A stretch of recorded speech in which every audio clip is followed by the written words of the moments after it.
Next is Tim Mann.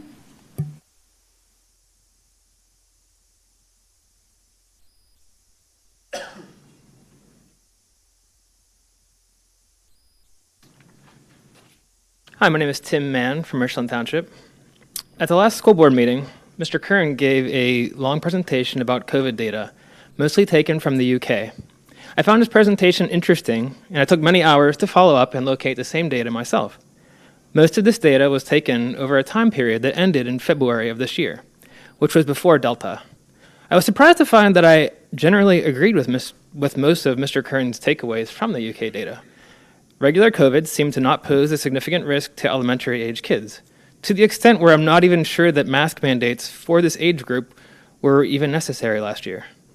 However, Delta is new, and it is not the same as original COVID. Many people have dogs as pets, yet virtually no one has a bear as a pet. The reason is that they are different animals. Delta is a different animal. Do we really want to give the middle finger to our frontline hospital workers and tell them that we aren't willing to do our part because we are tired of wearing masks? Is that who we are? I ask the board to please enact a universal masking policy, at least until the October 14th board meeting, at which point we should have some data to allow us to make an informed decision on what's best for our kids. Thank you.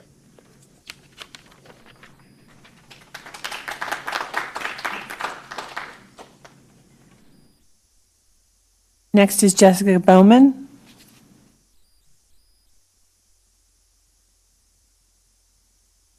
Hi, I'm Jessica Beeman from Milford Township. I'm here tonight to voice my full support of the administration's updated health and safety plan. The additional mitigated efforts focus on prevention, which is key. We want to prevent child sickness and hospitalization, or heaven forbid, death. In the previous school board meeting, many board members noted that kids don't usually get sick, or very sick, or die, thank God. But one child getting sick from COVID, or very sick, or dying from something we can prevent is one too many. I don't buckle my children into their car seats after our car ride. I do it before. Why? Because I want to prevent my children from getting injured or dying. I also do it because experts and professionals have told me that, I should probably do that. I beg you, please pass this new plan to ensure that our kids don't get sick. If one child does get seriously sick or dies because you did not do everything in your power to protect them, I don't know how you'll be able to sleep at night. To my knowledge, no one on this board is a medical doctor. None of you are members of the county, state, or national departments of health, the CDC, the AAP, etc. It is not your job to make these decisions. That's why you need to listen to every expert who is telling you what to do. They are all telling you what is necessary. Please listen to the people whose actual job it is to advise on these issues.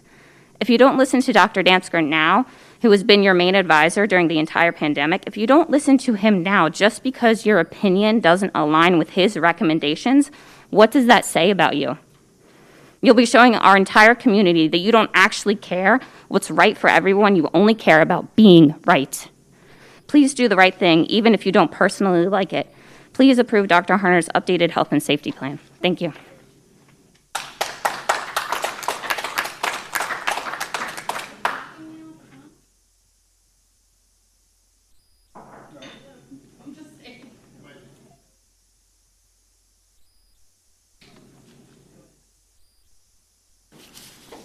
Brian Bowman.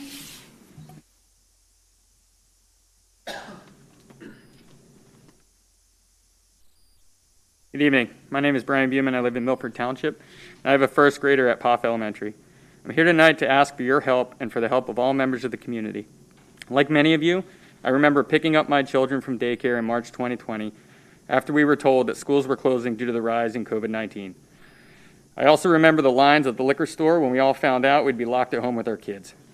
Since then, a lot of tough decisions needed to be made in hopes of stopping this virus and protecting the community. This was a whole community effort and still is.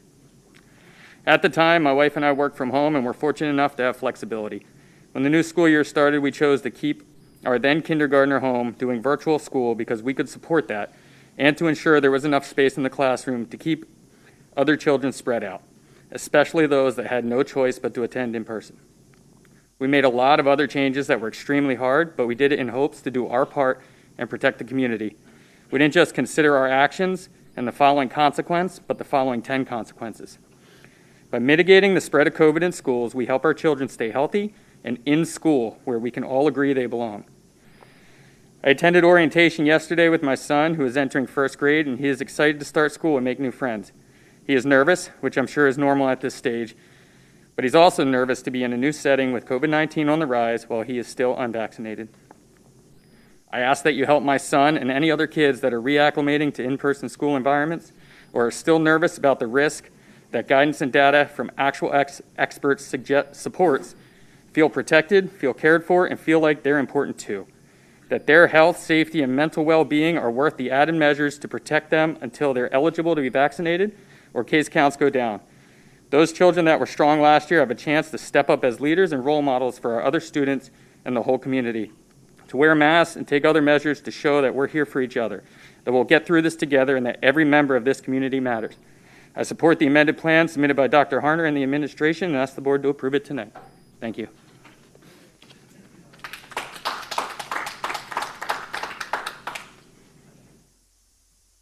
Next is Amy Einhoff.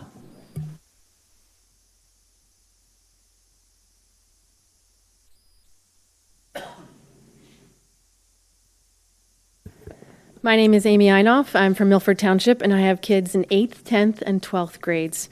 I'm here to talk about masks, of course, and ask that the board keep them optional. While I sympathize with the parents of kids with health concerns, the reality is that many studies have shown that masks are not effective at controlling COVID. A study that I provided in a recent email to the board showed that cloth and surgical masks have filtration levels of 10 and 12% of particles. If you factor in how kids actually wear their masks, and maybe I'm just speaking about mine, but it's gross, that effectiveness would drop even further. And let's be real, adults aren't much better. They drop beneath our nose, they're not doing us any good. Masks also have negative impacts, and we are looking at the total health of our children, mental, physical, and emotional. For physical health, masks are full of germs and bacteria and are touched and messed with all the time. CO2 builds up inside of the mask, and again, I referenced a study in the email I sent to the board. For mental and emotional, there's huge impacts on kids with rising issues in depression and things like that. Last year, when we went from hybrid back to everyday school, I asked my kids, wasn't it great to see all your friends at school? Weren't you excited to go back and see everybody every day? And they said, no, it wasn't. I said, what do you mean? What was wrong? And he said, nobody talks. Nobody? Nobody talks. Nobody. And that was for the whole school year. No interaction, no talking, because they said, well, you can't hear and you can't understand and you can't see their faces. So for another expert, this is a quote from August 20th, so recent, Dr. Schechner-Perkins. She's a director of emergency medicine and infectious disease management at Boston Medical Center. This is her quote. A year ago, I said, masks are not the end of the world. Why not just wear a mask? But the world has changed. There are real downsides to masking children for this long, with no known end date and without any clear upside. I'm not aware of any studies that show conclusively that kids wearing masks in schools has any effect on their own morbidity or mortality or on the hospitalization or death rate in the community around them. And previously there was a comment about the UK, and I think the UK is ahead of us on Delta in general, and they just released their mask policy for their schools, and masks are optional. Thank you.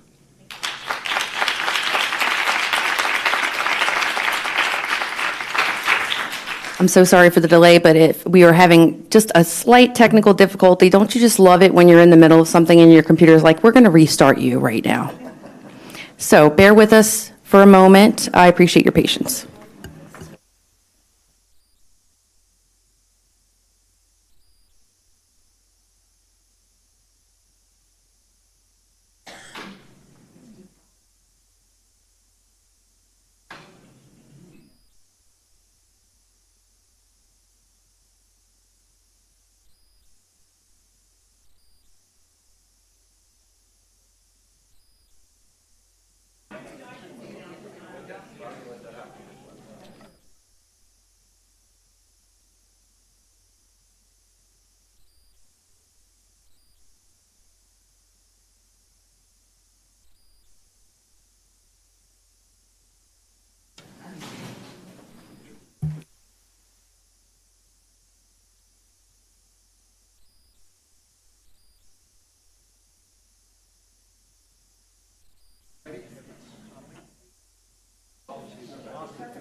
Okay, thank you again so much for your patience. I think that we have things back online. So Terry, if you'd like to resume our public comment.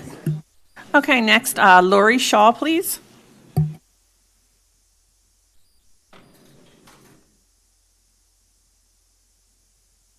And I'm sorry, I just need to remind because I totally forgot.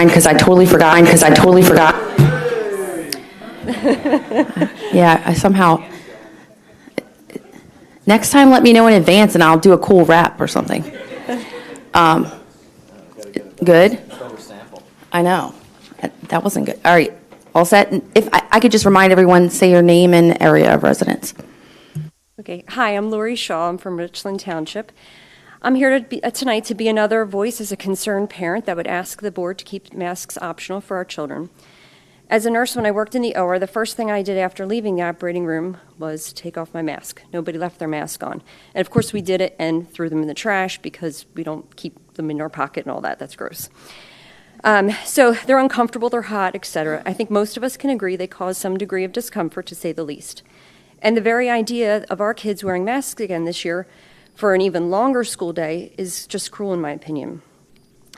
So I guess my main question would be, what will be the plan for those of us that will not mask our children again? I honestly did not look into QFlex because I thought we wouldn't really be at this point. So I guess I would like to know about QFlex, and will that be flexible? Can we add that in? How will this, if things change, what will we do? JFK once said that conformity is the jailer of freedom and the enemy of growth. Let us again be leaders here in Quakertown and demonstrate that we can listen to guidance, take that information, and make decisions that will take into account the options for all to choose what is best for their own children. By conforming to all the guidance, we are placing restrictions on the kids from getting the excellent educational experience they deserve. We all want our children to grow, so let's try to work together, and so that we can do that while honoring freedom for all. Just like we talked about again in the Pledge of Allegiance, honoring freedom for all. Thank you so much to the board for all that you do. We do appreciate everything. It's been a long, long time, this pandemic, so thank you very much.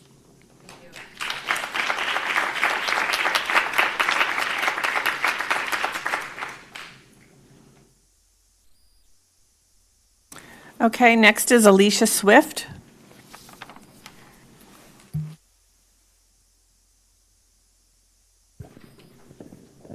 My name is Alicia, and I live in Milford Township. I have 2 kids enrolled in Quakertown, one in elementary and one in middle school. And first of all, I wanted to point out that in the new revised health and safety plan, it says in Section A, under universal and correct wearing of masks, under number 2, it says all individuals should wear a mask. And number 5 says that it is required on public transportation. There is a difference between should and required, and that is straight from the CDC guidelines that you guys are following. My stepson did extended school year all summer. No masks, no problems. Not one case. There's no consistency throughout the district, and when you leave it up to the principals and the teachers, that's a recipe for disaster. My daughter has almost passed out and had daily headaches. You all say that masks are for the safety of the public and community, but what about the safety of our kids wearing them for 8+ hours a day? Their safety from masks doesn't matter. You use a mask as a security blanket to make you feel better, not our kids feel better. Individuals with medical issues and concerns need to be or want to be in school. Well, guess what? So does my kid, for the same reasons. We are not asking to take away the choice to wear a mask. Why should our rights not be there for us to not wear one? If everyone is so scared, they've been given the option to vaccinate or do online or still wear a mask. It really comes down to money, which is clearly pointed out in the last email that got sent out, and I quote, "The health and safety plan has to be aligned with the county through the following the CDC guidelines in order to receive the 5.1 million ESSER grant funding," which is not true. And as you can see from the email that I sent to the board from Senator Mike Reagan, addressed all superintendents and school boards that you'll still get your money. Optional masking, since last year, even with optional masking, since last year, there has been a 1.62% decline in public school enrollment. At this rate and at this direction, nobody's going to have jobs. No kids, no money, no jobs. This isn't about a virus. This is about shaping, molding, brainwashing, physically harming, weakening the immune systems, and scaring our kids into being compliant, non-questioning, following sheep. The definition of child abuse means intentionally, knowingly, or recklessly doing any of the following, including interfering with the breathing of a child. Survival rate of this virus for our children is 99.997%. The flu in 18 and 19 season killed 480 kids. COVID has killed 336 kids so far. Nobody was freaking out and screaming about masks then. Why now? 4.2 million children have tested positive for COVID. 0.008% of them died. In John's 8:32, it says, "And you will know the truth, and the truth will set you free."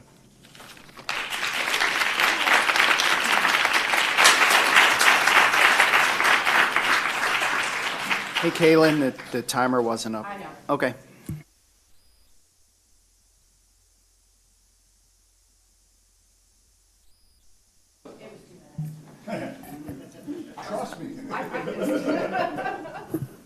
Okay, next is Erin Smith.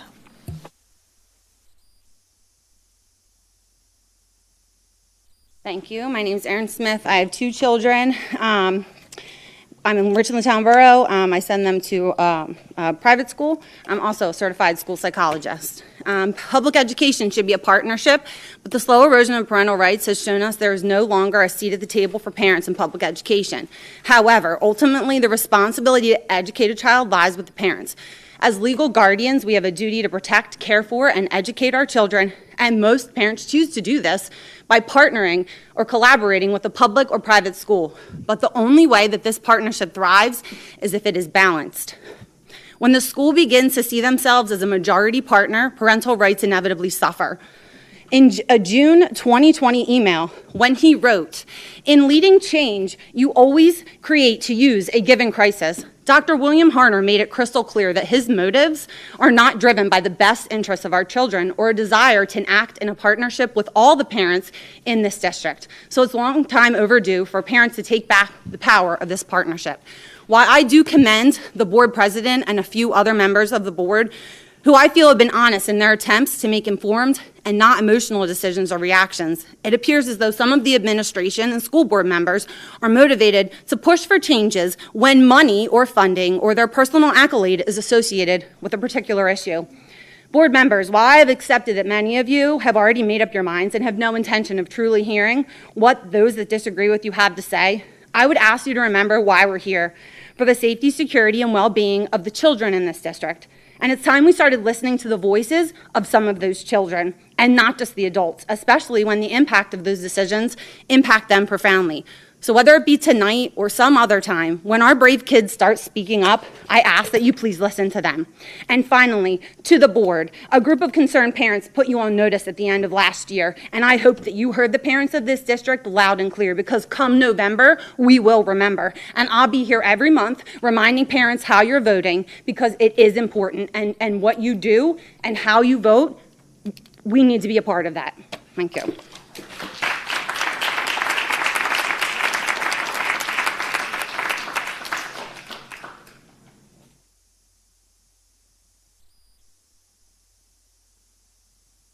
Ariana Fiorentino.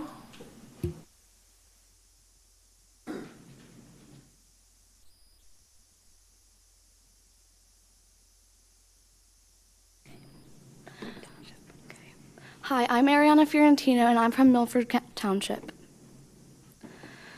I'm going into 7th grade at the Strayer Middle School, and I've had to deal with masks for a year now. And if we wear them masks this year, I'll have to deal with it for 2. I think it should be optional because everybody has different opinions, and you should express your opinion by doing what you think and believe. So for the people who think masks work, should wear one, and for the people who think they don't wear one. So it's a win-win situation. I also think that you should give the parents and children in the community an option to to deal with a mask over their face, especially in gym. Last year I had to wear a mask in gym, and every time I had to take it down and I needed a break, my gym teacher would yell at me, and I would feel like I needed to pass out, and I would always get really hot and couldn't even take a break. But for the people who want to wear masks and think they work, they can wear them, but the other people that think they work and wear them. So I think together as a community, we should decide what's optional, because they used to say America is a free country, but if it is so free, we should have a say and can show our opinion. But when we want to wear, we shouldn't. Starting this Monday, on the first day of school and throughout the year, we should have an option to wear and not to wear masks. Thank you.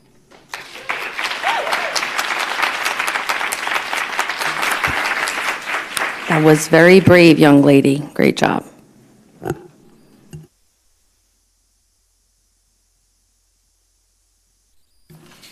Joseph Lyons.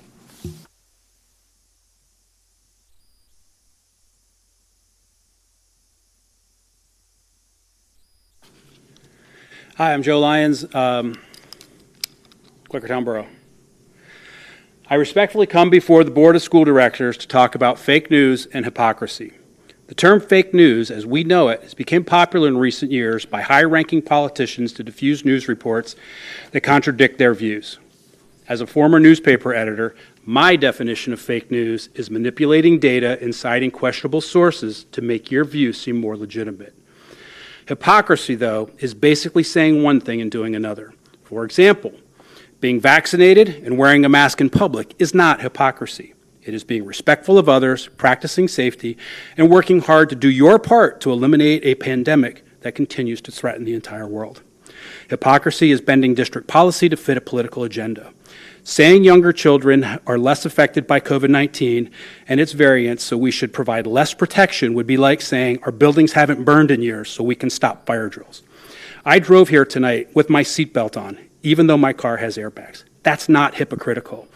Though you could ask, if you have airbags, why do you need seatbelts? And if you have seatbelts, why do you need airbags? Why? Because you follow safety protocols to lessen the probability of injury should you be in an accident.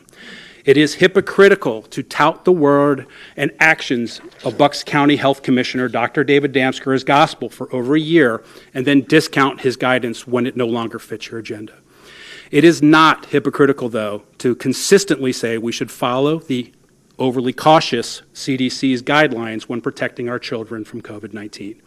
And that is ultimately what we're here for, isn't it? It is not the board's responsibility to get back to normal. Rather, the board is responsible for creating and ensuring a safe learning environment. I ask you to not be hypocritical in fulfilling that responsibility and keep all of our children safe. Thank you. Thank you for your time.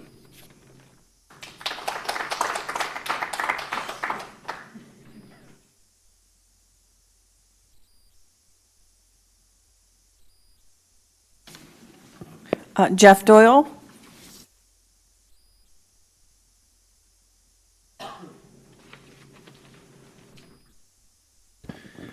My name is Jeff Doyle. I'm from Milford Township. And I've come here today basically to say that I'm disappointed that it appears that we're looking down the barrel of a mask mandate. 2 weeks ago, this board voted to keep masks optional, and nothing has really changed. At the last meeting, I was very impressed. I was very surprised to see all the information that was provided. It was well-researched, extensive, it was factual. Several of the board members spoke of their general unease or unwillingness to mandate masks at that time. As many people have said here today, there's evidence from other countries, and we're seeing studies that have just come out saying that there's a general low efficacy of masks in COVID in general. And for some reason in this country, we seem determined not to study the efficacy of mask wearing in school. It's been a year and a half, and this question hasn't been studied here, let alone has it been settled. And I would note that between last meeting and this meeting, nothing really changed about the situation. The Delta variant is still out there. The stats seem to be about the same as they were 2 weeks ago. School-age kids are still the least likely to be affected by a wide margin. Okay, there was one thing that changed, and that was the health department's position on the mask mandates. And the reversal, as was said here, seems to be a complaint about pediatric beds. But I would notice that there's no mention about what the hospitals are going to do about that. There's no additional beds, no talk about what they're gonna add or not add. It's just slap some mask on those kids. We just save the kids.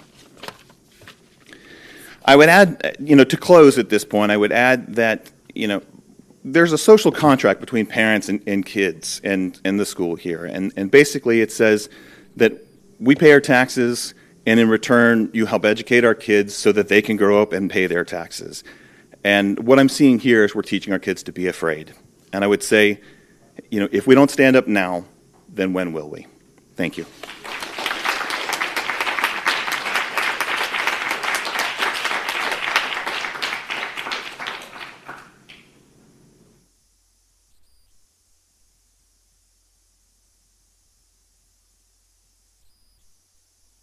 Next is John Strachan.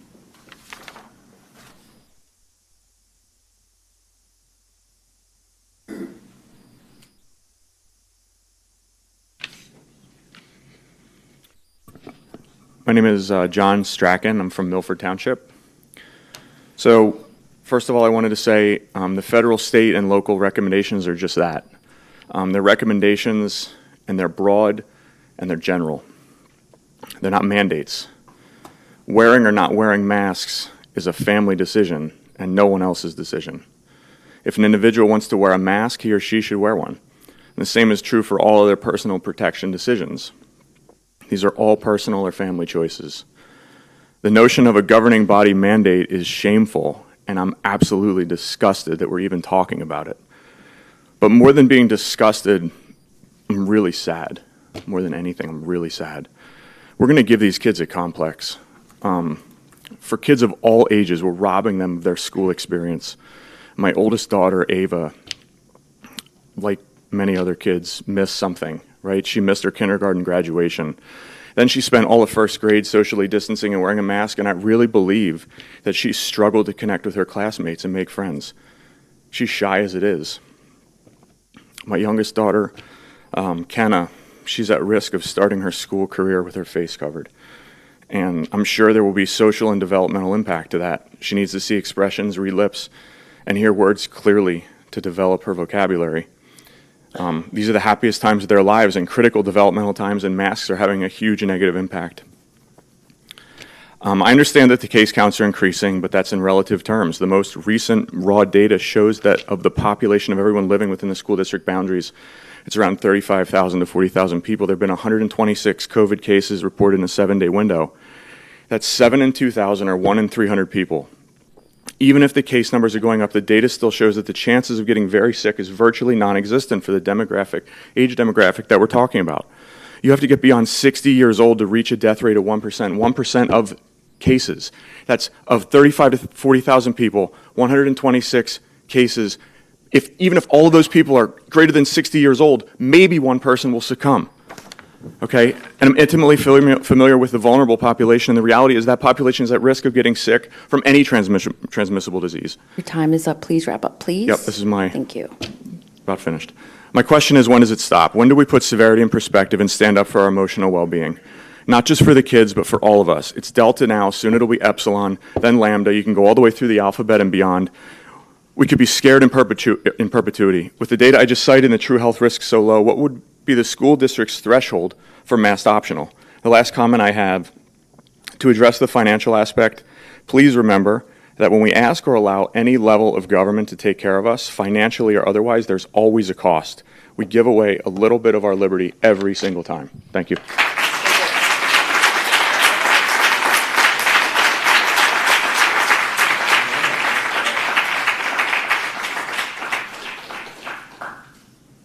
Okay, next is Kelly Fraga.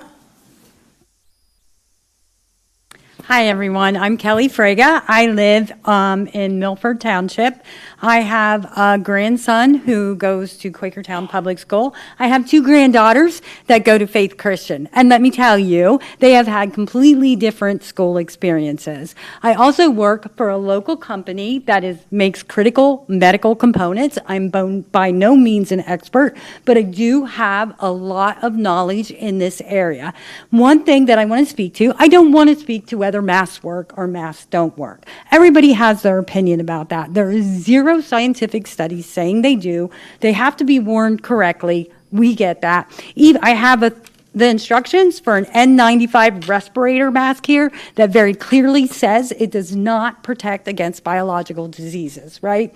So, all right, the mask may or may not work.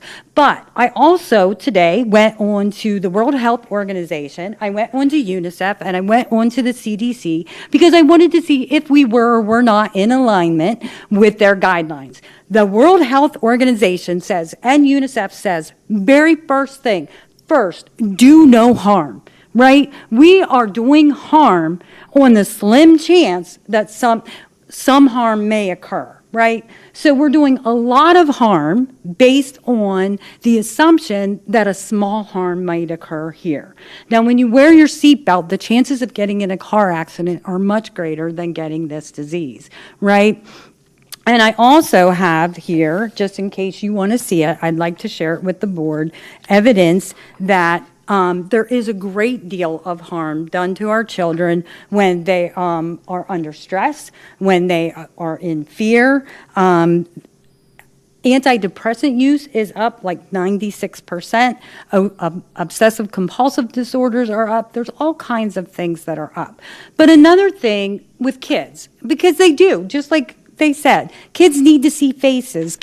We get so many nonverbal cues that our children aren't going to get. Time is up. If you could just wrap up, please. Yes, and the CDC does specifically say in their guidelines today, from your link on the school district website, they do not recommend masking for kids. Kids 5 and under, no. Kids 6 to 12 as risk-based need if they have a compromised immune system. And then the last thing I want to say is I've heard nothing at all about what does work against this disease. I want to know what you guys are doing as far as ventilation and increasing ventilation, increasing airflow. I haven't seen anything about that or anything in the budget to address those things that do work. And so why are we all so hung up on masks that don't work when there are things that do work and no one said a word about any of those?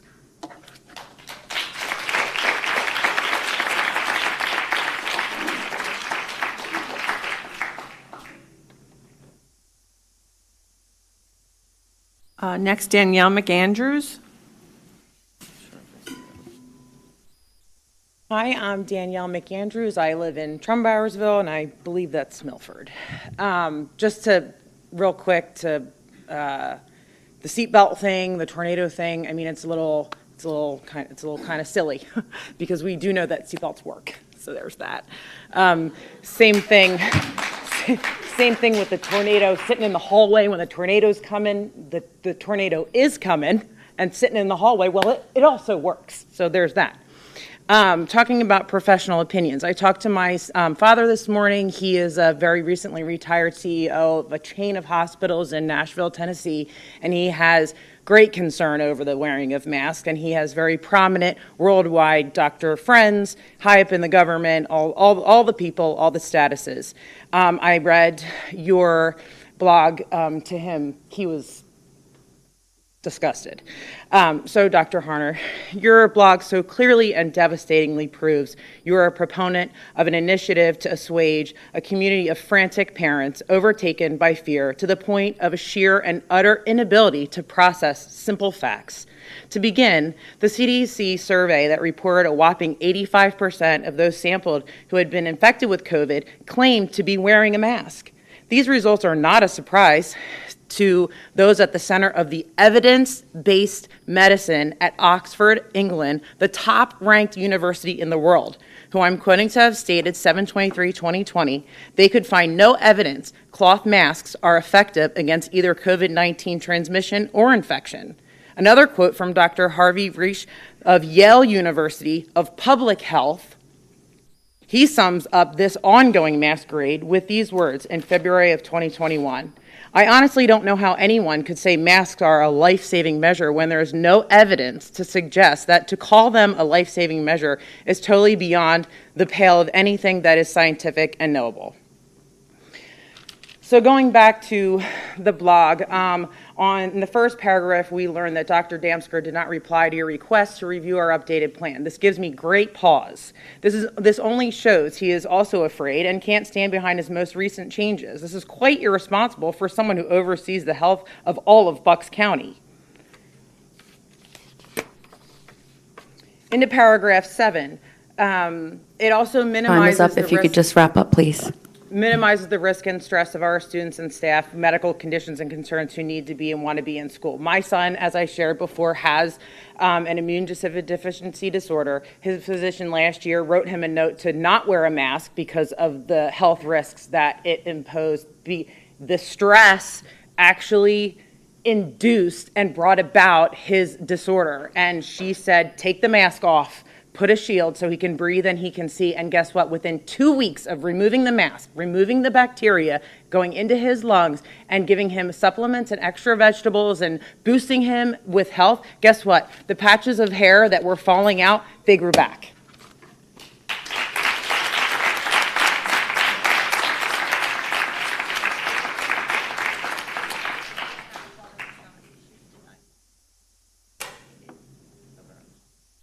Next is Jennifer Granger.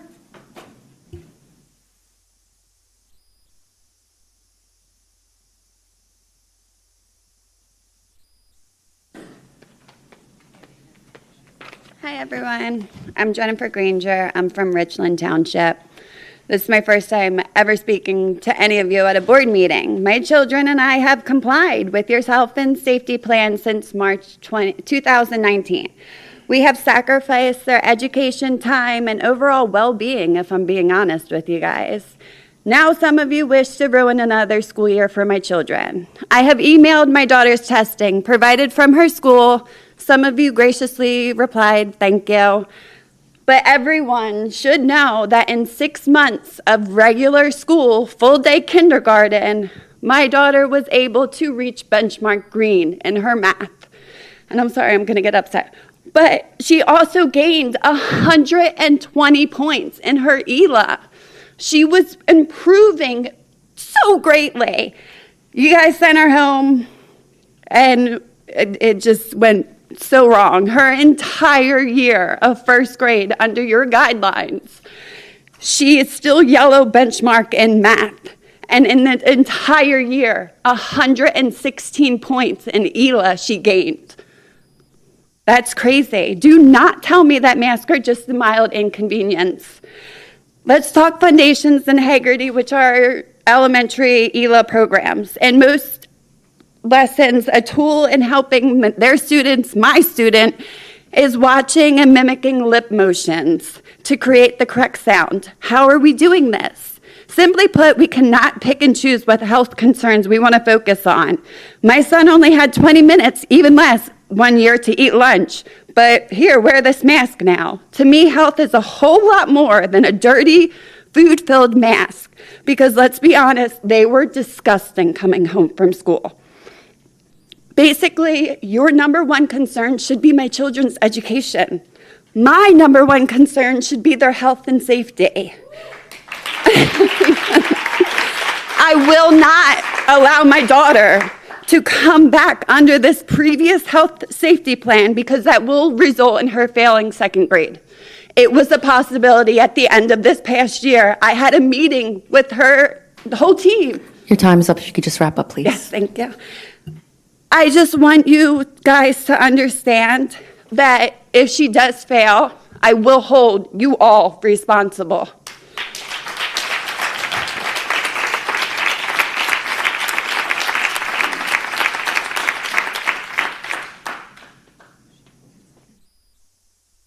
Next is Jeanette Cruz.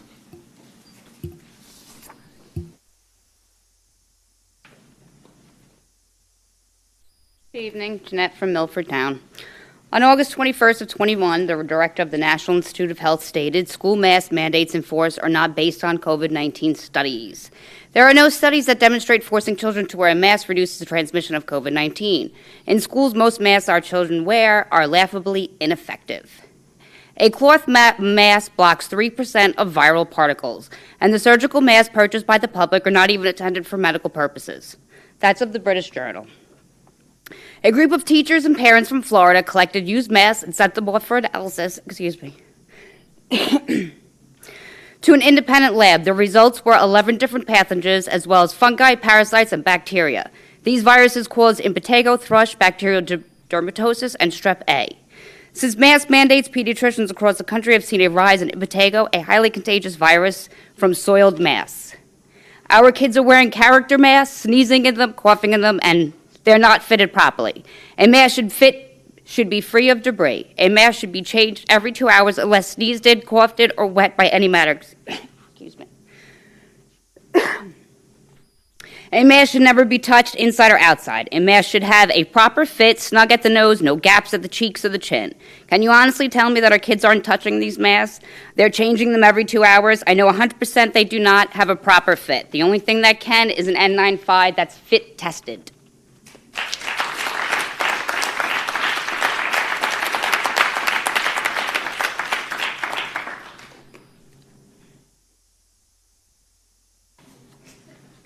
Stephen Dawson.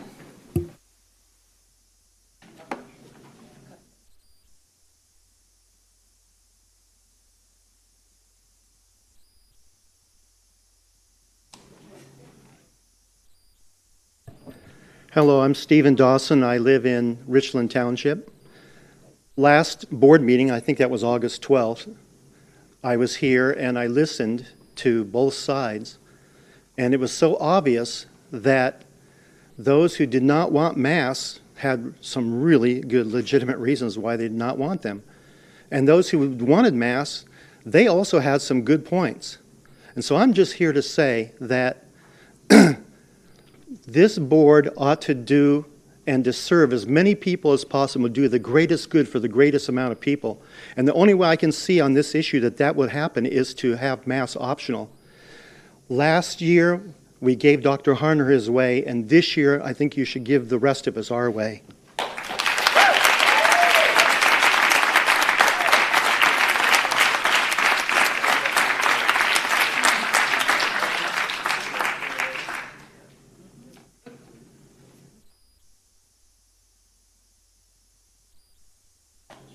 Karakota.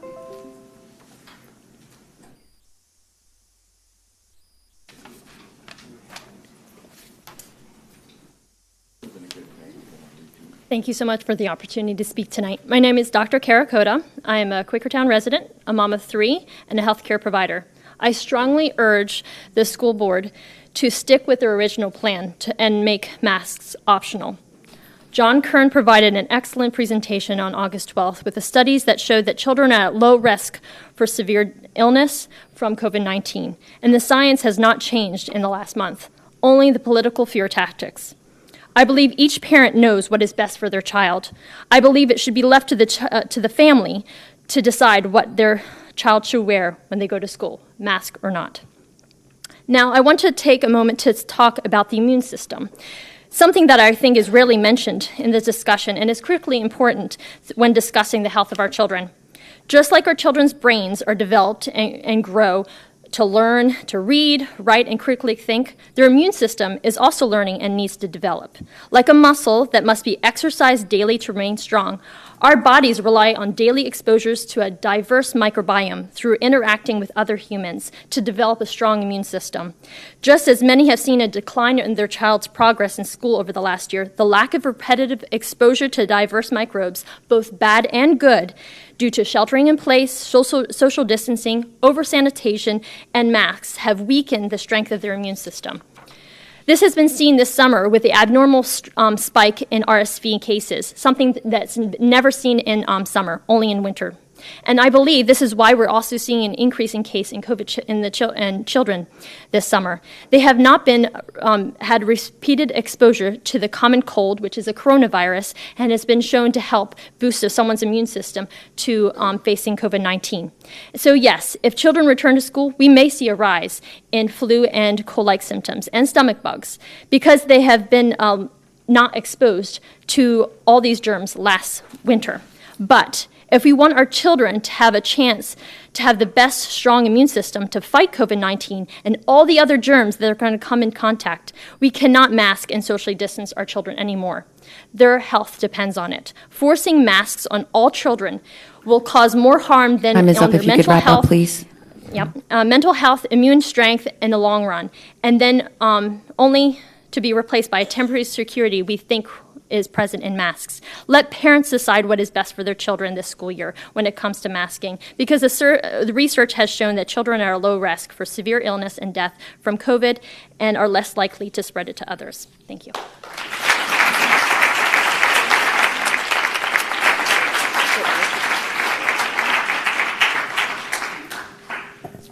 I believe that is the end of all of our public comment. I think her name was, for those that did sign up, but how many more do we have that want to speak?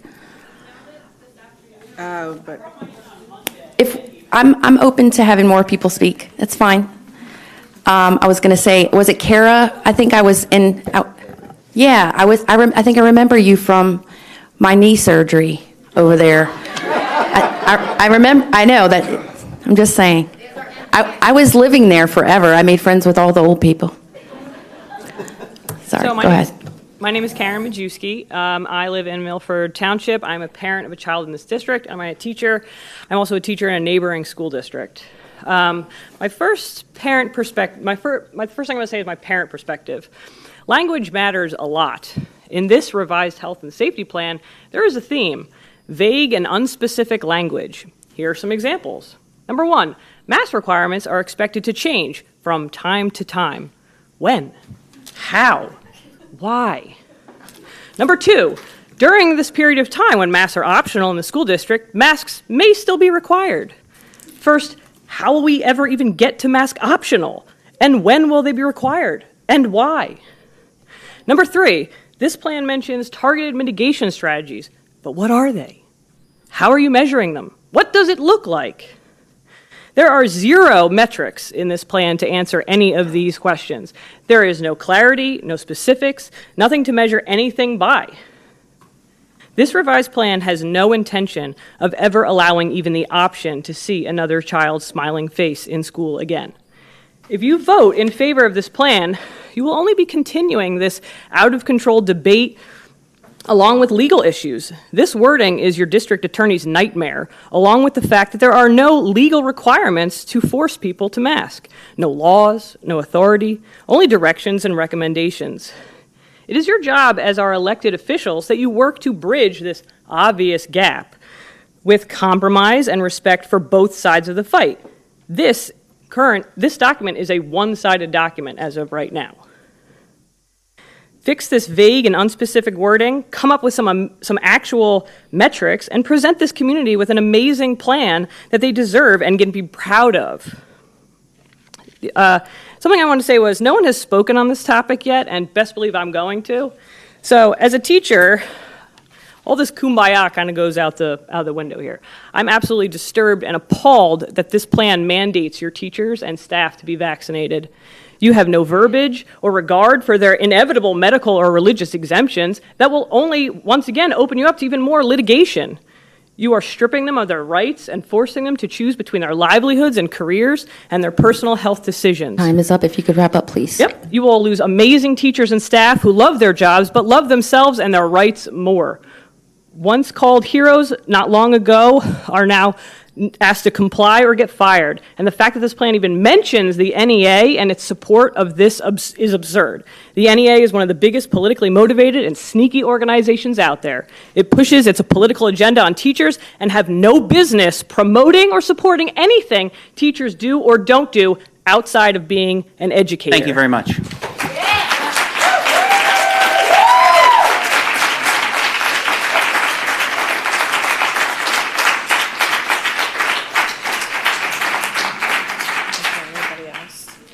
I think we do have a couple more.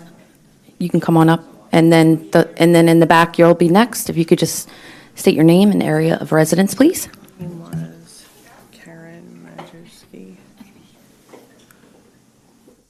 I'm Jessica Philman, and I'm from Milford Township. I have a son that is entering kindergarten this year. I am not in favor of children wearing masks. We are physically unable to protect our children from every sickness that surfaces. My boys, both 3 and 5 years old, have been in daycare unmasked since the reopening after the initial shutdown, and I intend to keep them unmasked as no issues of extreme severities have risen since our return to said daycare. I'm not here to quote the statistics, as most are using these statistics only to their favor. Many are quick to claim that the school board is not equipped to make this decision, but yet not all of these individuals are equipped to make said decision either. At the last meeting, there were parental concerns regarding bullying of the masked children, health conditions specific to our own children, and parents who are expressing disagreement with these stay home if you are afraid. There was a parent concerned about masked children being bullied, but this insinuates that only masked children could be bullied and not the unmasked children. There was a parent in favor of masks who was concerned about their child's asthma, and another parent concerned about their child's anxiety when wearing a mask. We cannot trade one's health concern for another's. We cannot force the kids who suffer behind a mask to do so as a trade for a child who benefits from wearing a mask. There was a parent who expressed disagreement with the comment of stay home if you're afraid. While I do not support this mindset, I also should not feel as if I'm forced to seek homeschool programs or pay for a private school as a trade-off for such a massive disagreement when many of us are homeowners within the Quakertown School District already paying our taxes. If you are an adult supporting children wearing masks, but you are here unmasked, it is clear that your motives are not pure.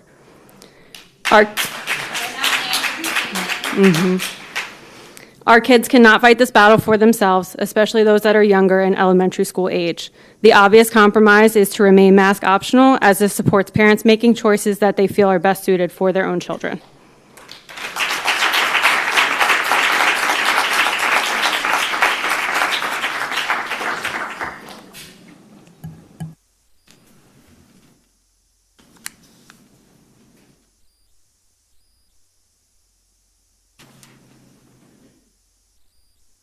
Good evening. Thank you for allowing me.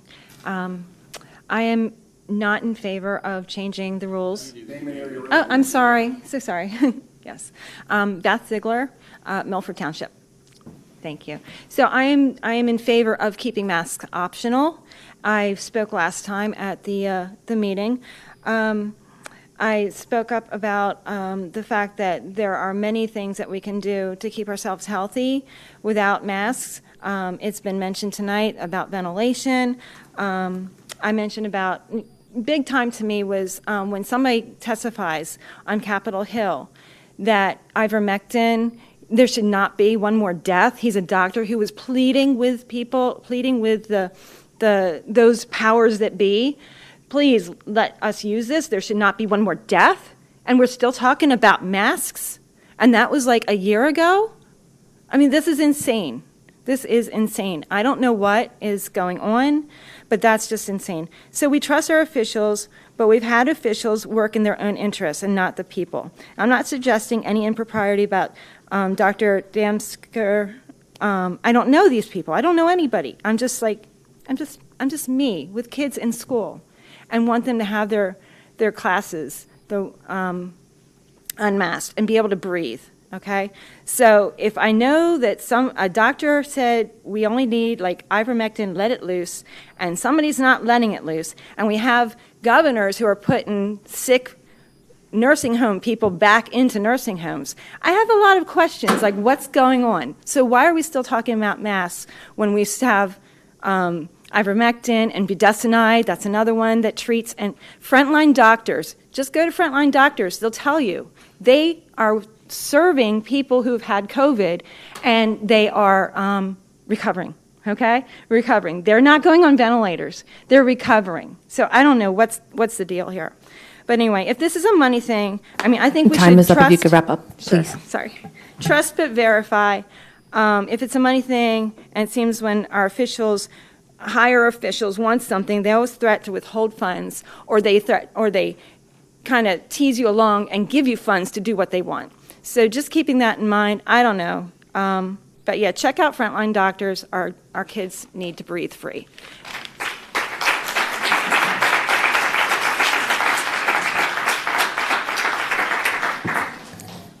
Thank you all so much for sharing. Also sharing some things that are, oh, did you want to go? Yeah. Go ahead.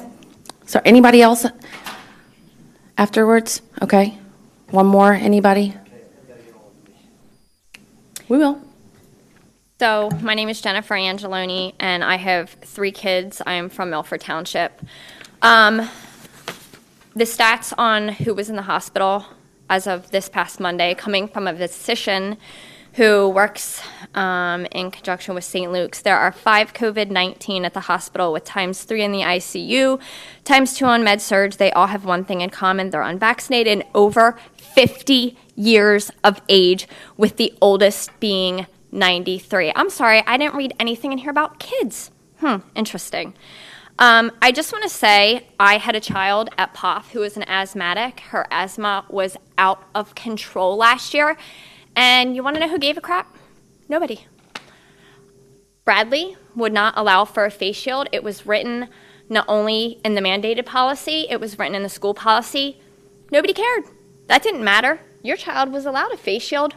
Mine was denied. Dr. Harner, you were CC'd in on the emails. Nobody cared. I have a son currently who's going into his sophomore year. He was in a very serious accident, injured his leg. He's wheelchair. He cannot move his leg. I have been in touch with the tech school, by the way. He's at tech. I have heard from the guidance counselor, the nurse, the school resource officer, and his shop teacher. Want to know who I've heard from Quakertown? Can anybody mention crickets? No one. Crickets. Nothing. My kid gets off the bus at the 6th grade center and has to trek his way to the high school. How is he supposed to do that? Dragging a wheelchair with a straight leg, his leg brace, his crutches, and his backpacks, because nobody is working with me despite numerous emails, phone calls, and family members emailing. So don't tell me this is about the safety and the concern of our children, because it is not. And I am frustrated. I will not be masking my kids. I don't care what anybody says. Thank you.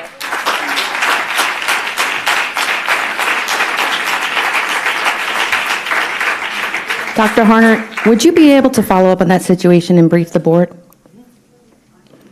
on the parent situation with the son in the wheelchair?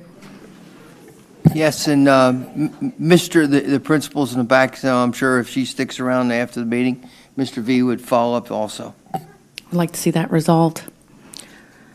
All right, we're going to have one more public comment, and then we're going to move on with our meeting, ma'am, if you'd like to come on up.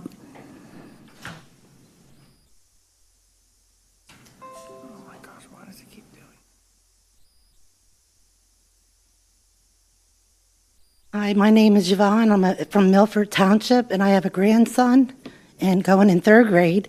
And I just want to say that there is some things that nobody's even looking at.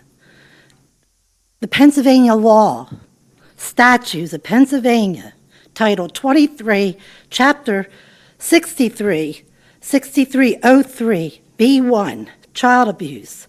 The term child abuse shall mean intentionally, knowingly, or recklessly doing any of the following: interfering with the breathing of a child. That is a law that nobody wants to go by. We have cops back there. They uphold the law. Where is the law in this? Wearing a mask is not a law. No one has made it a law. It's not even a mandate. Governor Wolf was shot down today. No kids are to be mandated wearing a mask in school. Just happened today. Did anybody see it? Do any of you care? No, nobody cares. There's also a doctor, she's also a parent from the Pennsbury School District, who I sent you an email. You all should have it. I sent it to Dr. Harner, sent it to the board. She gave you 100% facts. She's a doctor of infectious diseases. She gave you facts. No kid should be wearing a mask. Does anybody care? Is it just your opinion? My opinion is well, maybe kids shouldn't have to go to school. Does it matter? Yeah, it matters because I'll be probably locked up if my kids won't, if they didn't go to school. So, I mean, the law is the law. You should not be intentionally masking a child. And sorry for the parents. Seriously, if you're that scared, if COVID scares you that bad, stay home. Seriously, stay home. Don't put everybody else that wants freedom. Your time is up. To You live could a wrap life. up, please. So I'm just saying, you guys got to get together. You got to go over the laws. You need a lawyer. See ya. Well, he needs to check up on it. I'll tell you what, when that bill comes in, we're reminded we definitely have a lawyer. No pressure, Mr. President. It's a modest bill. Mr. Garten, would you be able to clarify for the public, what is the rule regarding the ESER, ESSER, however you would like to say that, and the health and safety plans? Things all over the place here. I don't have a microphone, but I'll do my best to. Here it is. I mean, all of a sudden it showed up under the debris here. That was your legal binder. There is a requirement in the federal regulations related to those funds that says school districts have to have a health and safety plan. It needs to be submitted to the Commonwealth of Pennsylvania for whether it's review or not, but it has to be submitted, outlining what you are going to do with respect to protecting your kids in school as a result of the COVID-19 virus. I will also say that there has been several committee meetings in Harrisburg between legislators, both senators and state representatives, where officials from the Department of Education have said that they will not decline to provide ESSER funds to districts who do not require masking. Now, is there a definitive answer? Whether there's been no litigation, no one has tested the alternatives as to whether you get your money denied or you don't, but I can only pass on what I know. Thank you. And I recall the Pennsylvania Secretary of Education stated the same. So thanks Ma'am, for if I may? clarifying. Sure. As of yesterday, the Deputy Secretary of Education said that they have kicked that back, that current public comment that most of the board and many members of the community and Mr. Garden just talked about. They don't know now because most of the counties do not have a health director, so they are directing them to follow the CDC and all that. So now that we are following, our plan follows that, the plan the administration is recommending this evening follows that, we would be okay. The state secretary, deputy secretary said to the IU director yesterday that they have now kicked that back up to find federal guidance. So right now it's in abeyance. But that's what I wrote in my my blog. It still remains that we have to be very cautious about it. But you know, as someone else said, it's not about the money. It's about everything else that's going on. You know, 5 point. How much of that money have we already received, Dr. Hunter? The money that has not been spent is Mr. Schock. It's about $5.1 million we haven't spent yet. Committed. We have a couple recommendations tonight that are out there for the first chunk of that for your approval for our, it's Ms. Pallone's programs for mental health support. I think we've received about half. In hand, I think that was the question. How much have we actually received so far? We haven't.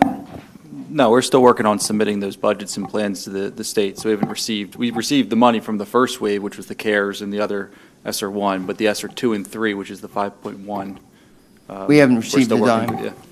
Thank you for clarifying. All right, well, thank you everyone for your patience as we listen to each other and, you know, just listening to all of you, no matter which side that you stand. I do feel for everyone in this situation because we all feel like we want to fiercely protect our kids, and that looks different for for each of us. So thank you for sharing. Next item on the agenda is going to be our superintendent report, and I'll hand it over to Dr. Harner.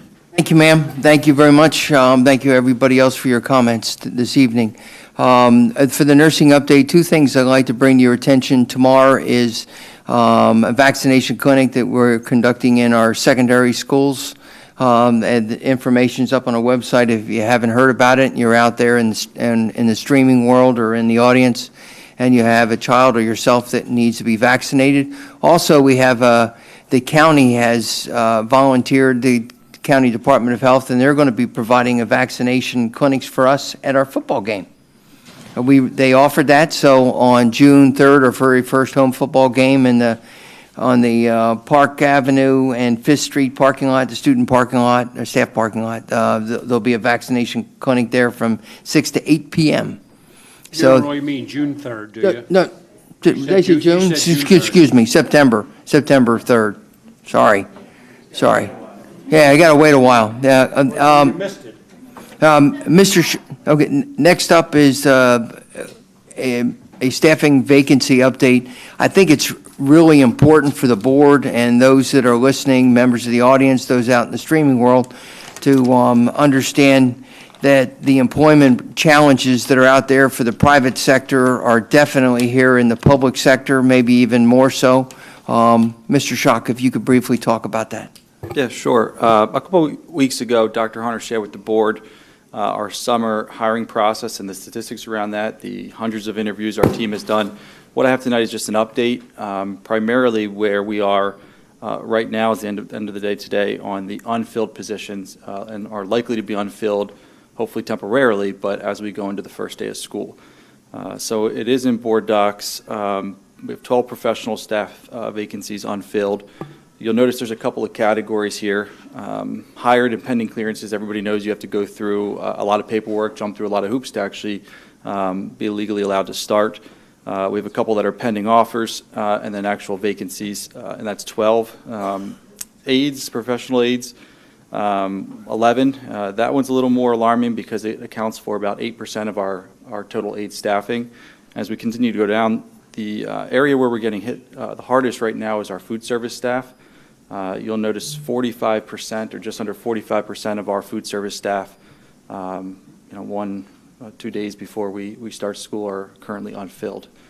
So Pete Kelly, our food service director through Chartwells, has already been putting together some plans. He's been communicating with principals to be able to try to weather that storm, that hopefully we can get some more staff on board here quickly. And then, he kind of goes down the list there. So where we're getting hit the hardest is our hourly wage earners. That's not uncommon for many industries right now, and not uncommon for some of our districts around us as well. So we'll continue to work through it. I believe at the Finance Committee, the committee asked us to keep an eye on this and provide updates at every board meeting, and we'll continue to have some conversations on some strategies that we might be able to work through in the future. Thank you. Quick question. Have we thought about, similar to what we did for substitute teachers last year, about paying these folks more so we can attract a greater group? So we had some conversations, but because these are union positions, that would all have to be collectively bargained. So, at some point we may come back to the board and ask for permission to look into that and begin that process with our local union. Thank you. In the meantime, we've been asked to from the Finance Committee, I guess Mr. Makuchi can talk about it later on in his committee report, but just keep an eye on it and not take any action, financial action there, or open any kind of conversations with QSPA, the support staff.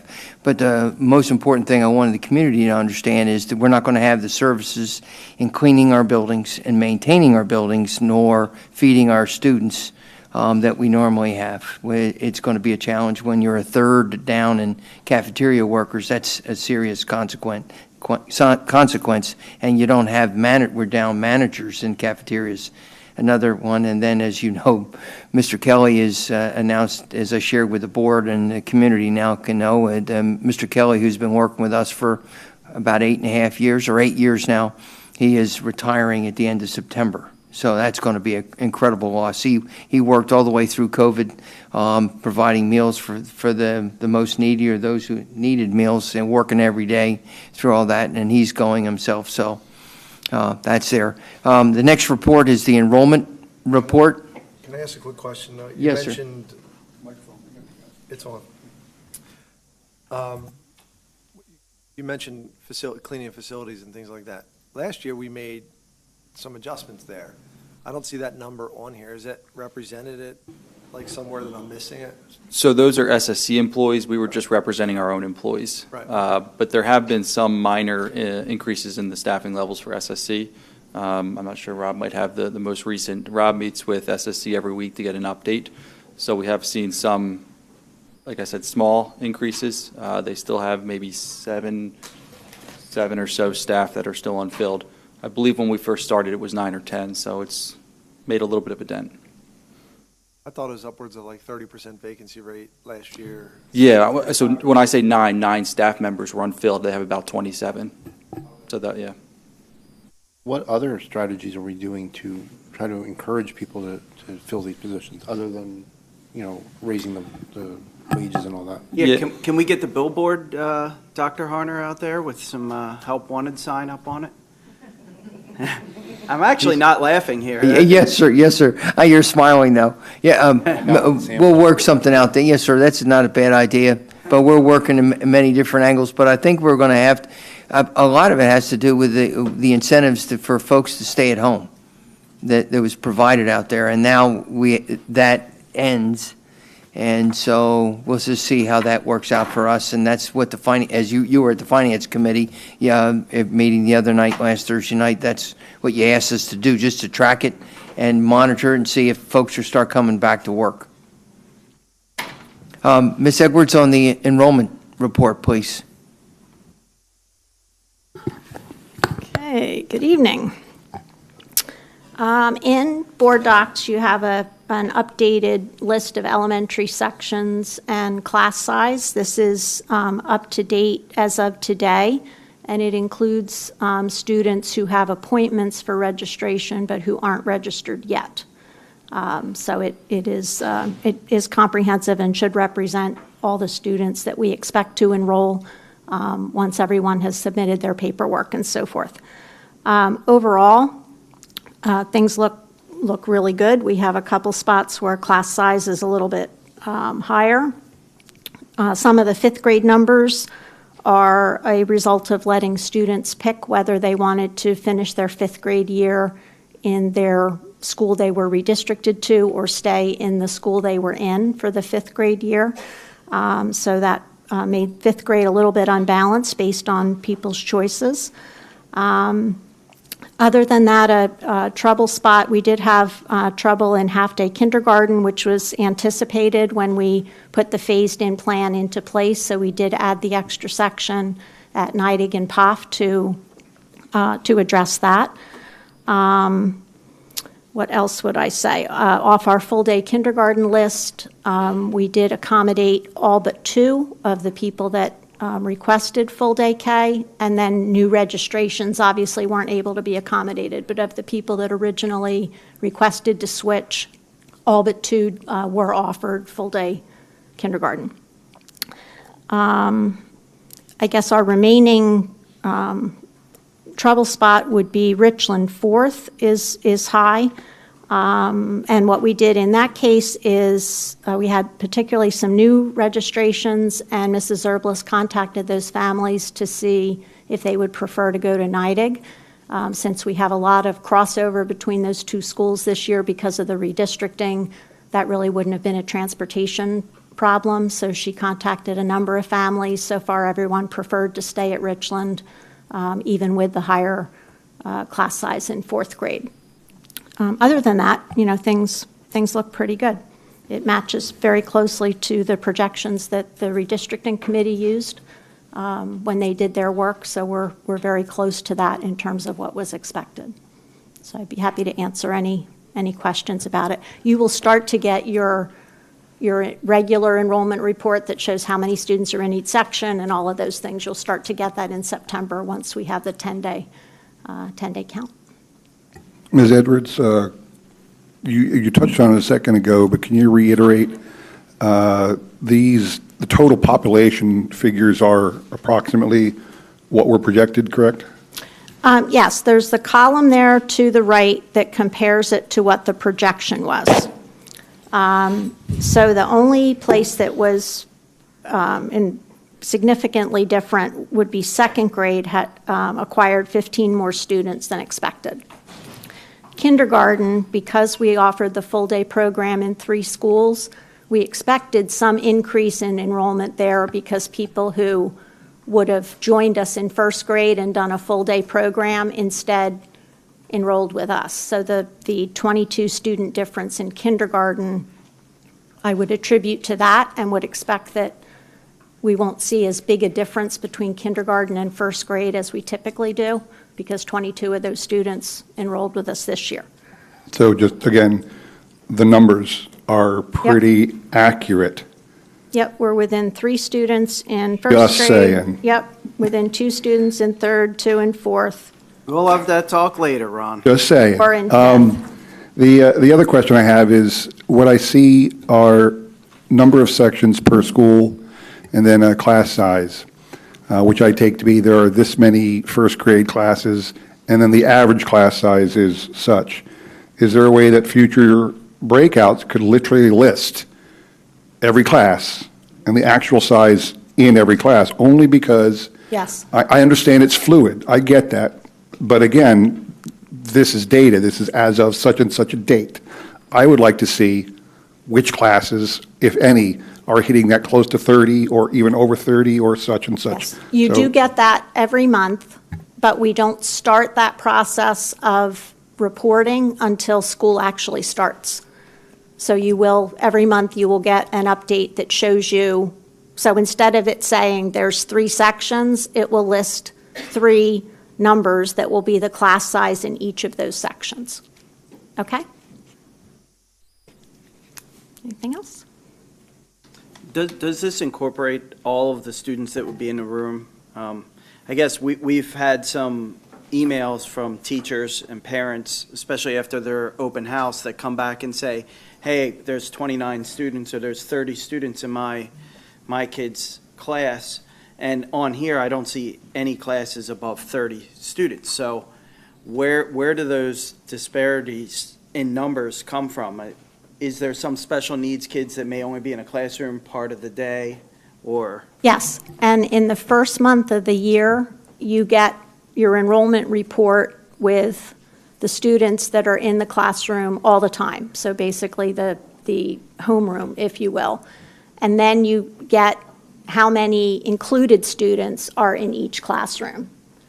And then you also get the additional supports that come with those students when they're included. So normally, or most typically, a student or group of students that are included in the regular classroom, say for science and social studies, but maybe not for math and RELA, there might be a support person that comes with them. So either an aide or a teacher, or there's additional supports that come with the students. So even though the class size might be bigger for that portion of the day, there are additional adults in the room to support that. And in these buildings where we've gone from 3 sections of, say, 4th grade down to 2, is there now an empty classroom sitting in that building? Or are they all being utilized? I actually don't know. I would have to go find out what's vacant, yeah. I was in Richland yesterday where the boards received some emails, and there is an empty classroom right there by 4th grade. So so we have empty classrooms out there in some of our buildings, especially in those buildings where we had more sections last year, like down Trumbowersville.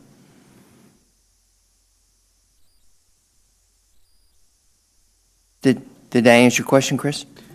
It did. I'm just trying to process that to say, is this something, obviously we're short professional staff anyway.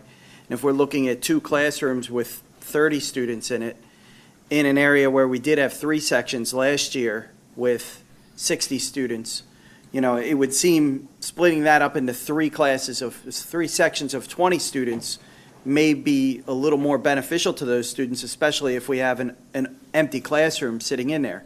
Now, that would usually mean hiring another teacher, or else even getting a long-term sub, well, it's not expanding because we were at 3 sections last year. So we're staying with 3 sections. I believe as of today, we're at 28 in both of those classes. Now they're down. Yeah, and that's the numbers I'm seeing, so I'm trying to sort of process this on the fly. My request of the entire board is to give us a couple days to see how it goes and see where enrollment is. We have a lot of folks who come in after the first day of school to enroll, and we also have people that leave us.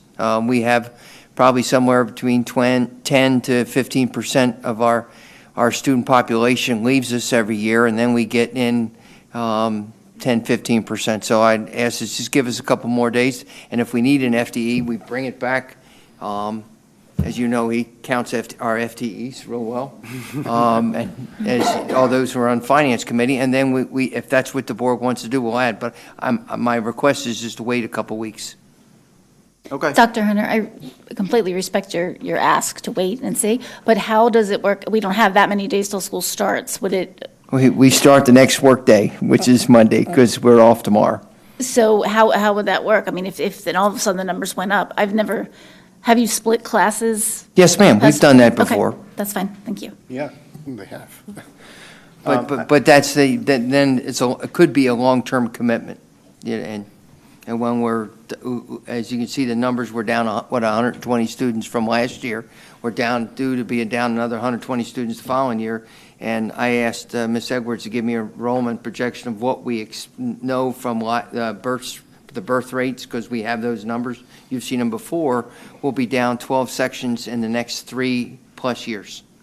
12 sections less, keeping class size right around 22, 23 students per class.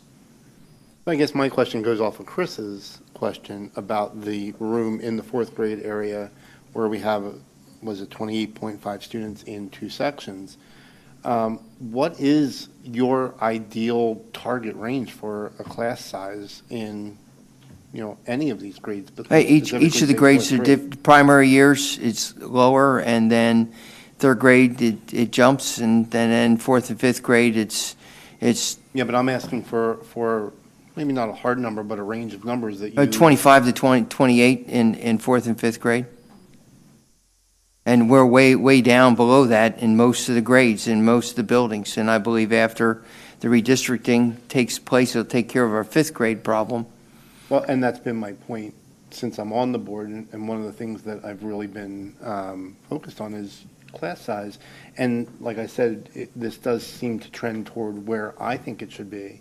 But I'm still concerned about, a few of these areas like Richland, 4th grade at Richland, and the, 1st grade at Trum, where it's 25. So there's still some areas where I feel like they're high. Now, maybe with students declining enrollment, maybe we get to that. But, one of the things that Chris just brought up was the idea that instead of getting rid of that FTE at Richland, for example, what was the purpose of getting rid of that other than, because Chris is right, we could have had 3 sections of 20 instead of 2 sections of 30. We've used that FTE in another building. Right. That's actually what I was going to say is I actually agree with Brian, but I kind of kept my mouth shut when I seen how many vacancies that we still have. Like there's no hands on deck to open up any more classrooms per se. And I just wanted to get that piece out too. Like I know you guys are trying, but 30's getting kind of high. That's not where we're trying to be. So until we get the help wanted sign on a billboard. We're going to get Mr. Horner until we get the help wanted sign on the billboard. Then the employees. Get Gary out there with one of those placards and start twisting them around. In the rain. And Gary's the guy with the arrow. And one important note is I did close Richland's 4th grade, so the issue will not get worse. So new registrants would go to Neidig instead, where there's plenty of room. And the class sizes are right around 24 to 1, Neidig? Neidig is, well, in 4th grade, they have 22. So they have room there. So we will not be adding new people to Richland's fourth grade. So the problem or the size can only improve. It can't get worse.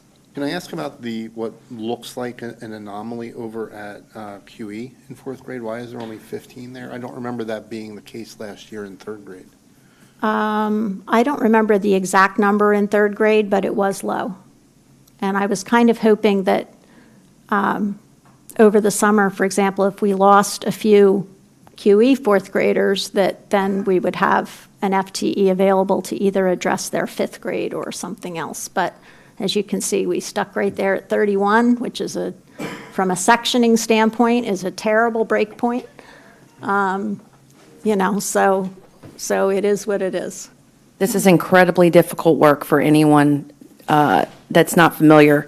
When you have people that are moving in and out of the district in different areas and trying to balance all that and keep people within their home district, it is incredibly difficult. So thank you guys for the work on this. Thank you, Ms. Mitchell, to point that out.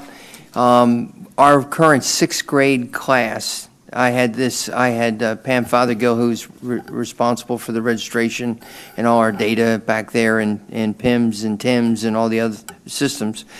She said that 67% of our students remain after they started first grade with us.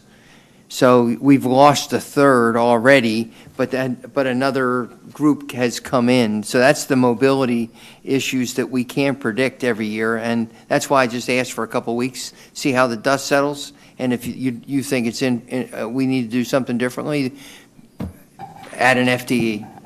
Thank you very much on that one. Thank you, ma'am, for recognizing that. Thank you, Nancy Ann. Ms.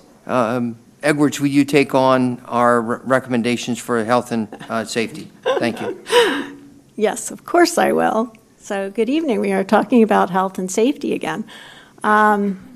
It has been quite a journey since our last meeting on the 12th when we had these conversations.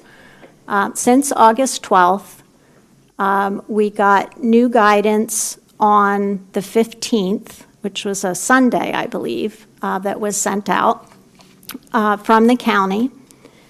And then on the 17th, they amended their guidance specifically around masking and sent that update. And so we prepared for that. And then on the 23rd, they issued entirely new guidance that replaced their guidance from the 15th and the 17th. So as of the 23rd, now this was actually kind of comforting to me at least. For the first time, I think, in the entire pandemic, we had the federal, state, and local guidance was all in alignment. So they all referenced each other and pretty much said the same thing. And I'm pretty sure that that's the first time that has happened. So that is much, I guess, easier to work with than when everyone is kind of giving different guidance. So the administration then developed their recommended plan, which is what's shown here in this item, based on that aligned guidance.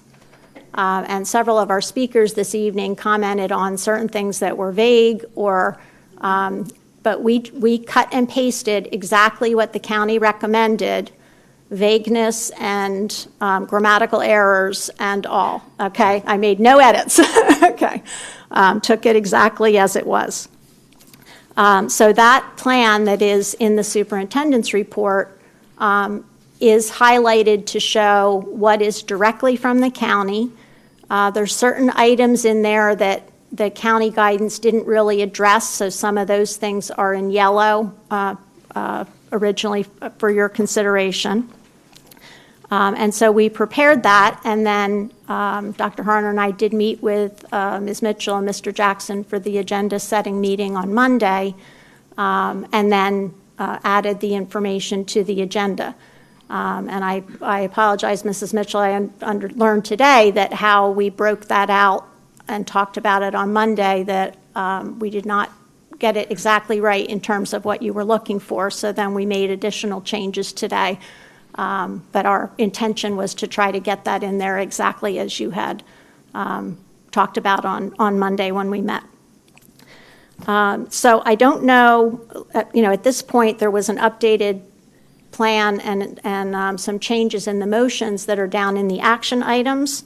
So I'm not sure whether originally this was an action item, and so we didn't prepare any kind of presentation or anything like that, and I'm not sure that would be fruitful to go through or discuss in any more detail, but I'd be happy to address any sections of it or things about it that you would like to ask about.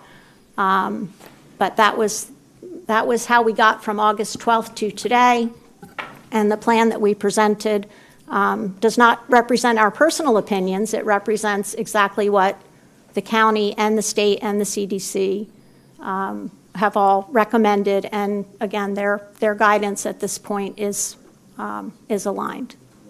Just a final note before comments is that I was on a superintendent call today with every district but Central Bucks being present, and every superintendent presented this basically, I think, but the only thing that wasn't included in Central Bucks presentation, which is our presentation, was about mandatory vaccinations for teachers. And that's the only thing, and they were called on it. Why are you picking everything else but not the mandatory vaccinations? That is a recommendation from the county that we make it mandatory vaccination. So I included in there to keep fidelity of the county that you have endorsed since the pandemic began. So that's our recommendation. Every other superintendent recommended basically the same thing as of right now. The IU in 7 districts have adopted the county, the state, the federal CDC guidelines. The Central Bucks last night, they did not approve it. I'm sure Councilor Rock won't approve it tonight. Ben Salem. Ben Salem, that was last night.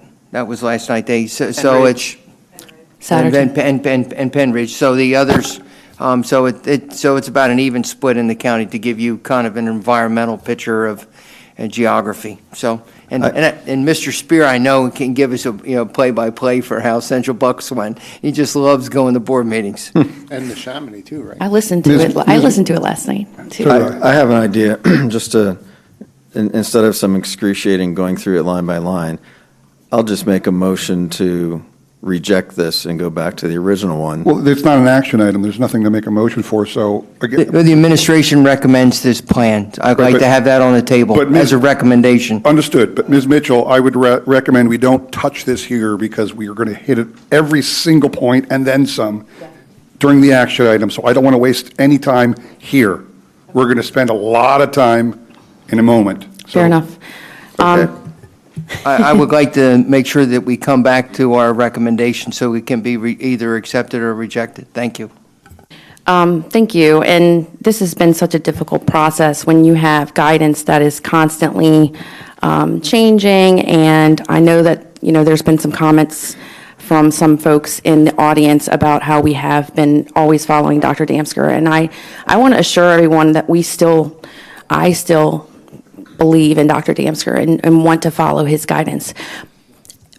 And I will try to keep this short, but if anyone believes that this is truly coming from Dr. Damsker, then perhaps you should read his guidance that was given 2 days prior. If you don't believe there's any political anything involved in this, it's sad. It's sad when you have local health institutions that are no longer allowed to have an opinion. I'll just leave that at that. But as far as the health and safety plan, just so the public understands it, the administration did make a recommendation on the plan. And initially, we were going to vote on that plan. The reason I made the directive to change that was because, and as my job as the board president, I'm supposed to know where does everybody sit on the issues, and what I didn't want to do was deliberate line by line a million things that I knew the board wasn't going to support. Rather, what I preferred to do is work off of the framework of what we've already approved, and any board member here is allowed to introduce a motion from something even included in the administration plan, and if that gets seconded, we can always vote on this. So this is not super restrictive. It still does allow board members to make a motion for any item that they want to include, just to clarify that. All right, Oh, good, so we'll get to do like the policy review first. So much fun. All right, we're going to move on to our student representative report. Mr. You're going to have to help me here. Jasinski? Did I say it? Jasinski, yeah. All right. Hello and good evening to the school board, members of the audience here tonight, and those listening in from home. My name is John Jasinski, and I'm preparing to start my senior year here at Quakertown. And I've been a student within the Quakertown school system for 11 years now, moving on 12.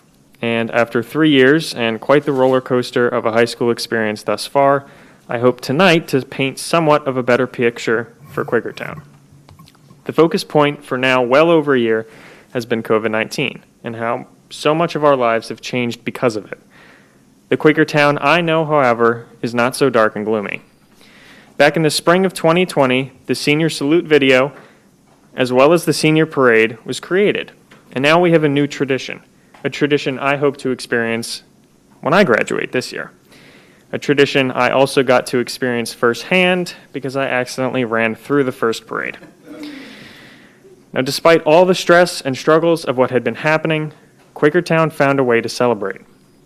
That is the Quakertown that I know, a Quakertown that fights through and comes out stronger. We may have lost our traditional football season last year, but that in no way has stopped the student section from coming back stronger and more excited than ever. And tomorrow, I fully expect our student section to completely outnumber Southern Lehigh in their home stadium, as is the usual occurrence at any game we attend. Now, a big part of my life here at Quakertown is athletics. I have been a member of cross-country, indoor, and outdoor track for 3 years now, moving on 4. I have had the privilege, even within the last year, to run and train alongside district qualifiers, league leaders, and athletes who are now competing at the collegiate level. As a runner, I frequent the streets of Quakertown and pass the athletic facilities every day, and many days I'm on them myself. The football, field hockey, and practice fields, as well as the tennis courts and area around the high school, is generally filled with athletes. I see every day the work, effort, and dedication of Quakertown students. A sound that is no doubt familiar to many who live near the high school is the sounds of the marching band. Now, while I may have never been a member of the marching band, I can speak to their dedication and talent from my experience as a member of the Wind Symphony. I will say 8 hours in the August heat every day for 2 weeks puts no image in my mind except for strength. Our student body has also been involved within the community over the last year.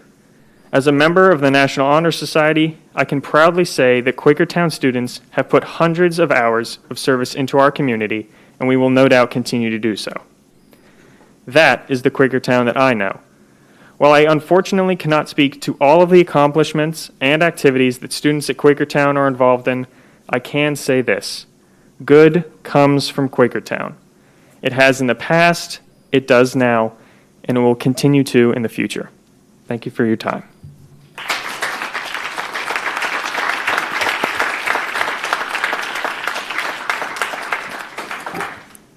I think we all needed that heartwarming story to remind us just how wonderful and strong Quakertown is in the community, and that we do find ways to celebrate regardless of some of the situations that, are negative going on. So thank you for sharing that. John, I want to say great job. I tried to get you out of here early. Dr. Harner kept you. He said something about an Eagles. So what's your career goals again? So about the Eagle thing that I guess he mentioned, my 18th birthday was just about 2 weeks ago, and I completed all of my Eagle requirements prior to that date, and so I will be having my board of review within the next few weeks. And his superintendent is on the board. Yes. And apart from Eagle Scout, which I'm happy to have gotten all of that out of the way before my college applications start to go in.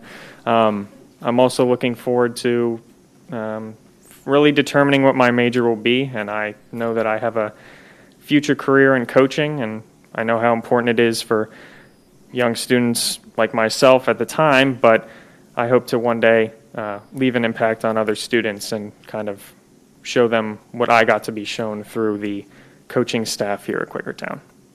Excellent. What's your mile time? 4:48. Oh, yeah. John, from one Eagle to another, congratulations. And I did want to compliment you on your presentation to us. It was Thank you. Much needed, as Kaylin pointed out.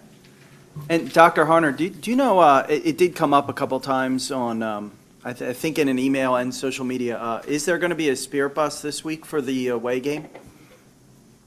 Mr. V maybe knows? The away game is 6 blocks that way. It's Southern Lehigh. Okay. It was So just, no, it was no, asked sir. by some parents, that's I know all. we started the Spirit Bus back in fall of 14. We'll have it when you have to go a little bit further than Southern Lehigh. All right. And then our first home game for everybody who's listening out there and in the audience, it's next Friday, the 3rd. Not of June, September. Thank you very much, sir. Okay, I'm going to move the agenda around quite a bit. Not quite a bit, I should just say. I'm going to move the health and safety plan up, and we're going to come back to the committee's reports as much as you, Mr. Kern, are so looking forward to giving your report, because I think everyone here is really looking forward to us getting to the goods, right? All right, so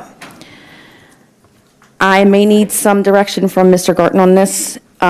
So there are different sections here. Now, I'm not sure that we want to vote on item A, since that includes B, C, and D in that. Wait, we do have to put a motion, though, first, correct? And then we... Somebody's got to make a motion to have a discussion. Right. The way this has been organized is that the plan presented by the administration as a recommendation has been altered within our action item to take. Can I make a motion that we accept the administration's amended plan as presented? Second. There he goes. The one question, I don't dismiss the motion in the second. My question is one of, we have a list of board action items here. Is there any protocol that demands we address these before a motion from the floor is considered? Well, I mean, If the plan's accepted, then. I understand exactly. I understand exactly. It's just a point of order question for the solicitor here. Obviously, if 5 votes are made that approves the motion, that's the end of your conversation.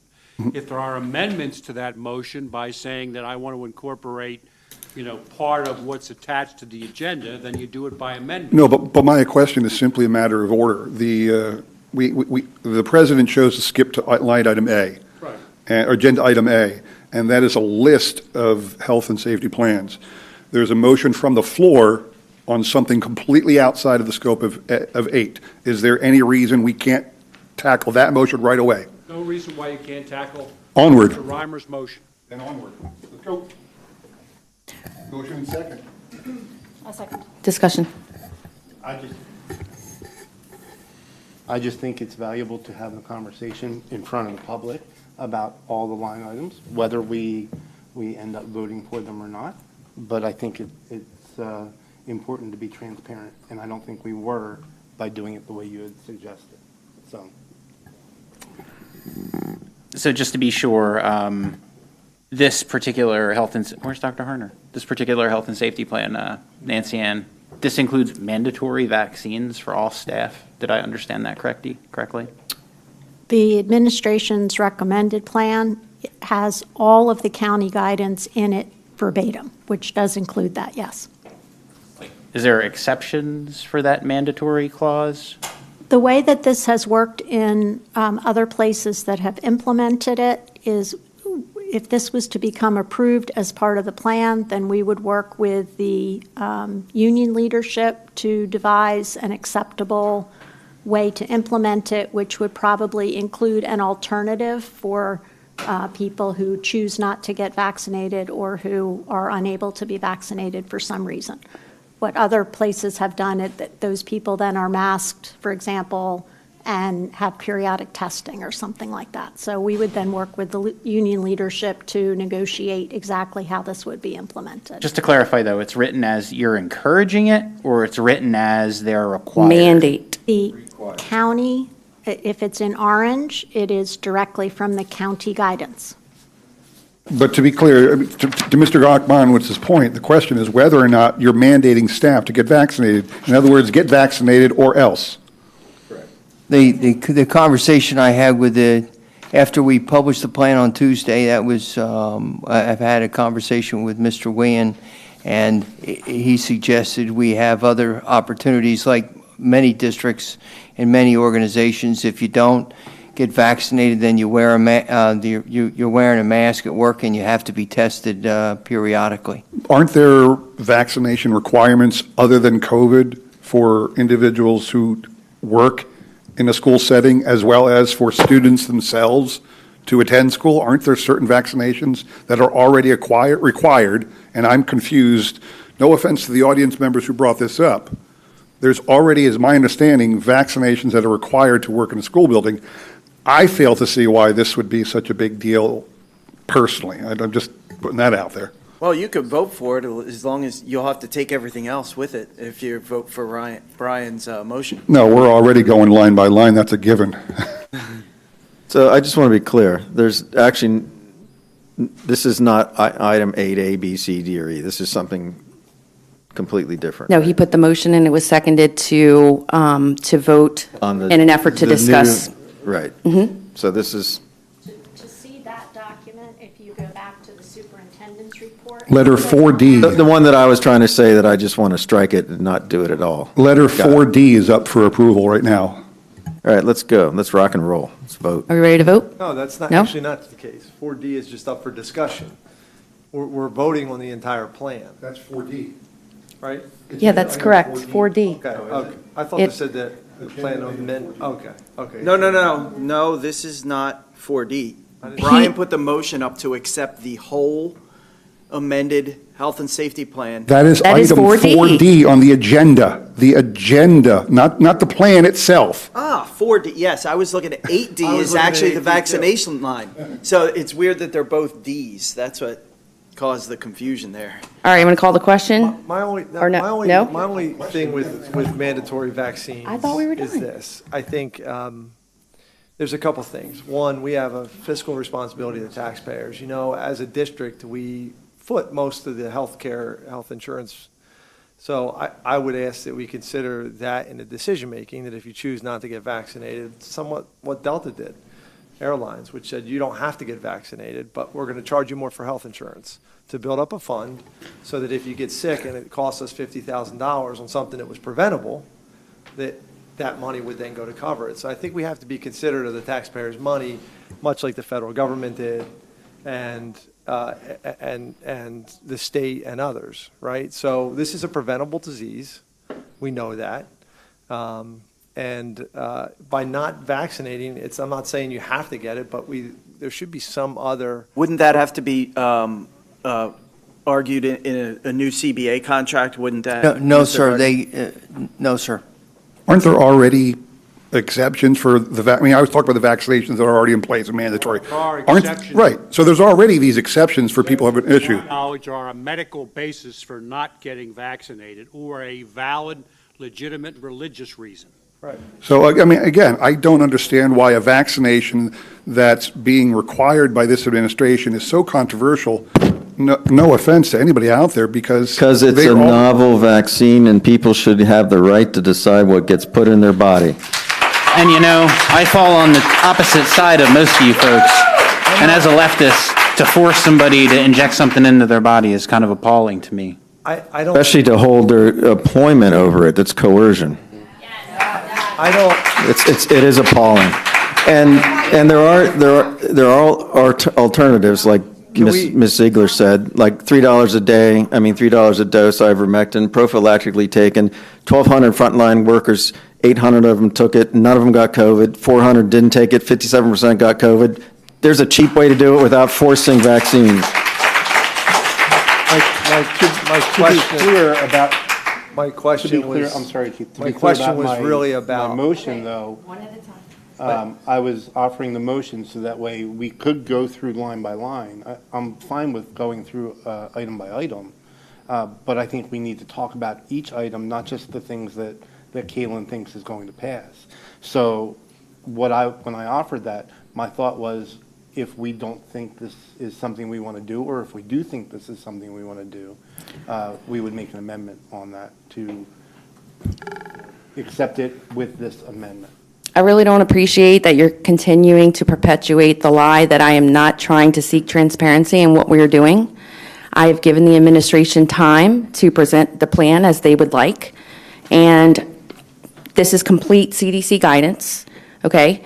If we were to start with this plan, we would literally have to go line by line to disclude the items out. When doesn't it make more sense, and isn't it more efficient to start from a plan and allow board members, if you want mandatory vaccines, for instance, you can always motion for that. You get a second, we discuss it. This does not limit your ability to do that in any way. Keith, I'm sorry. Go ahead. Well, does anybody out here want to vote right now on the plan without discussing it line by line? Well, no, that's exactly what Brian wants us to do, is to vote on just this. All or nothing for the proposed CDC guidance plan. Then I'm ready to vote. Are we in a position where we have to vote on that now, up or down? We can always vote to end discussion. Somebody can. If we vote down on it, then Motion to end discussion? other one. No, somebody can always vote right now to amend what Brian has asked. If you see something in this plan as it currently exists that you don't like, you can make an amendment now before we vote on that. So they first and seconded for discussion, not to vote. No, it's to vote. Because he would have to withdraw the motion to vote now, as is. By motion. We can before we vote. Yes, we can amend, and that's, if you have something you don't like at all, you can say, I make a motion to amend it such-wise, and if you get a second, then we can vote on that amendment, and then that carries through to Brian's original motion, and we vote on the amended one. And my recommendation would not be to do that, simply because in this plan, you have mandatory vaccinations, you have mandatory masking, you give the superintendent complete control over when he wants to mask. That was for it's for the county health director, not for me, ma'am. I can read it aloud if you like. Oh, one of my favorite, Madam President, is the close contact exclusion. Is if someone is within 3 to 6 feet, so 7 feet, or, I mean, the way it's written is completely illogical. It's like, I think probably a fourth grader could have written it better. You know, so it's complete trash, so much what's in here. Mask requirement. I can tell you right now that if we were voting, if we go through this line by line, masks are the last resort that I would want to go to. I absolutely have said that from the beginning. But if we go through and we start adding things, then, if we go through and start amending things rather, then I'm going to be more inclined to vote in favor of the plan in general, because I think we're going to be adding more mitigations rather than adding things and potentially adding less. Yeah, what I was saying is there's an item in here, mask requirements are expected to change from time to time during the school year based on changes from the Bucks County Department of Health. The superintendent is authorized to adjust masking requirements to conform to Bucks County Department of Health recommendations as those recommendations evolve based on changing local data and circumstances. So that's the one that I was referring to. There's just a ton of stuff in here. There's something about band and choir. It's just. So let's vote. Let's just vote, please. Does anybody want to make an amendment? I do want to make a motion to remove G4, the mandatory vaccinations. I'd second that.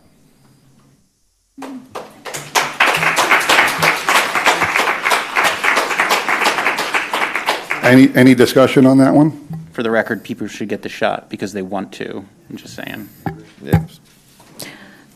I don't This is- disagree, it should be a personal choice, but I'm talking about it from the financial standpoint, guys. We pay the bulk of the health insurance for our teachers, and if we get a bunch of people that gets really sick and end up in the hospital and cost our health plan hundreds of thousands of dollars, just recognize that we're going to be responsible, and everybody out here is going to be responsible for footing that bill. So a lot of places are doing it for twofold reasons. It's not simply, the obvious is to protect people, but the second is there's a financial implication to people getting really, really, really sick. It's really expensive. And this disease can linger for years in people. Yeah, ivermectin helps with long COVID too, and $3 a dose. Yeah. John, come on, man. No. Come on. Can we vote? You I can't- mean, you can't start quoting no one's seen the research. I mean, we do this all the time. We think we're the experts in analyzing research and No, analyzing data. this is the person who spoke in front of the Senate. The research is legit. This is the kind of stuff that, should we be giving people vitamin C and thiamine and all the rest of the stuff that was initially early on? Let's talk about it from simply what we're having a debate about. You guys should, I think, have a beer over this one and hash it out. We know you guys disagree. Can we vote? Yes, let's vote, Be please. clear, can This I is- just clarify this? This is a vote. A yes vote agrees to the CDC guidance. This is just the amendment for the vaccination. We're just pulling the vaccinations out of this plan right now. And just as a reminder, since there's only 8 of us here, it does require 5 votes. So we're not voting on the whole plan, just Just the amendment. I think we can just do a roll call. I mean, we don't have to do a roll call on this one, I don't think. Okay, all those, so voting, Voting in favor of the motion is to remove mandatory vaccination from the motion made by Brian. okay. All those in favor say aye. Aye. Is there anyone opposed? Hey. Motion carries, what is it, 7-1? All right, so now we are back to the plan. I would like to say, though, I would like to see everybody get vaccinated, and I would recommend that. But again, like Dave said, I think it's a personal choice. That's my personal choice. I'm not going to. Are we ready to vote on the plan? I'm ready to vote on the plan. Let's do it. You want to do a roll call on this one? Yes.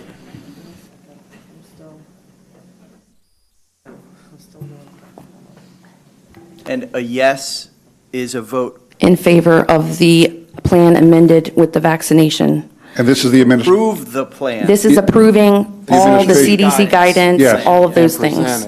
Yes. Mandatory masking. The And a bloated. no is a rejection of that. And then, yes, it would be a rejection, and then we would revisit the previous framework and build on that.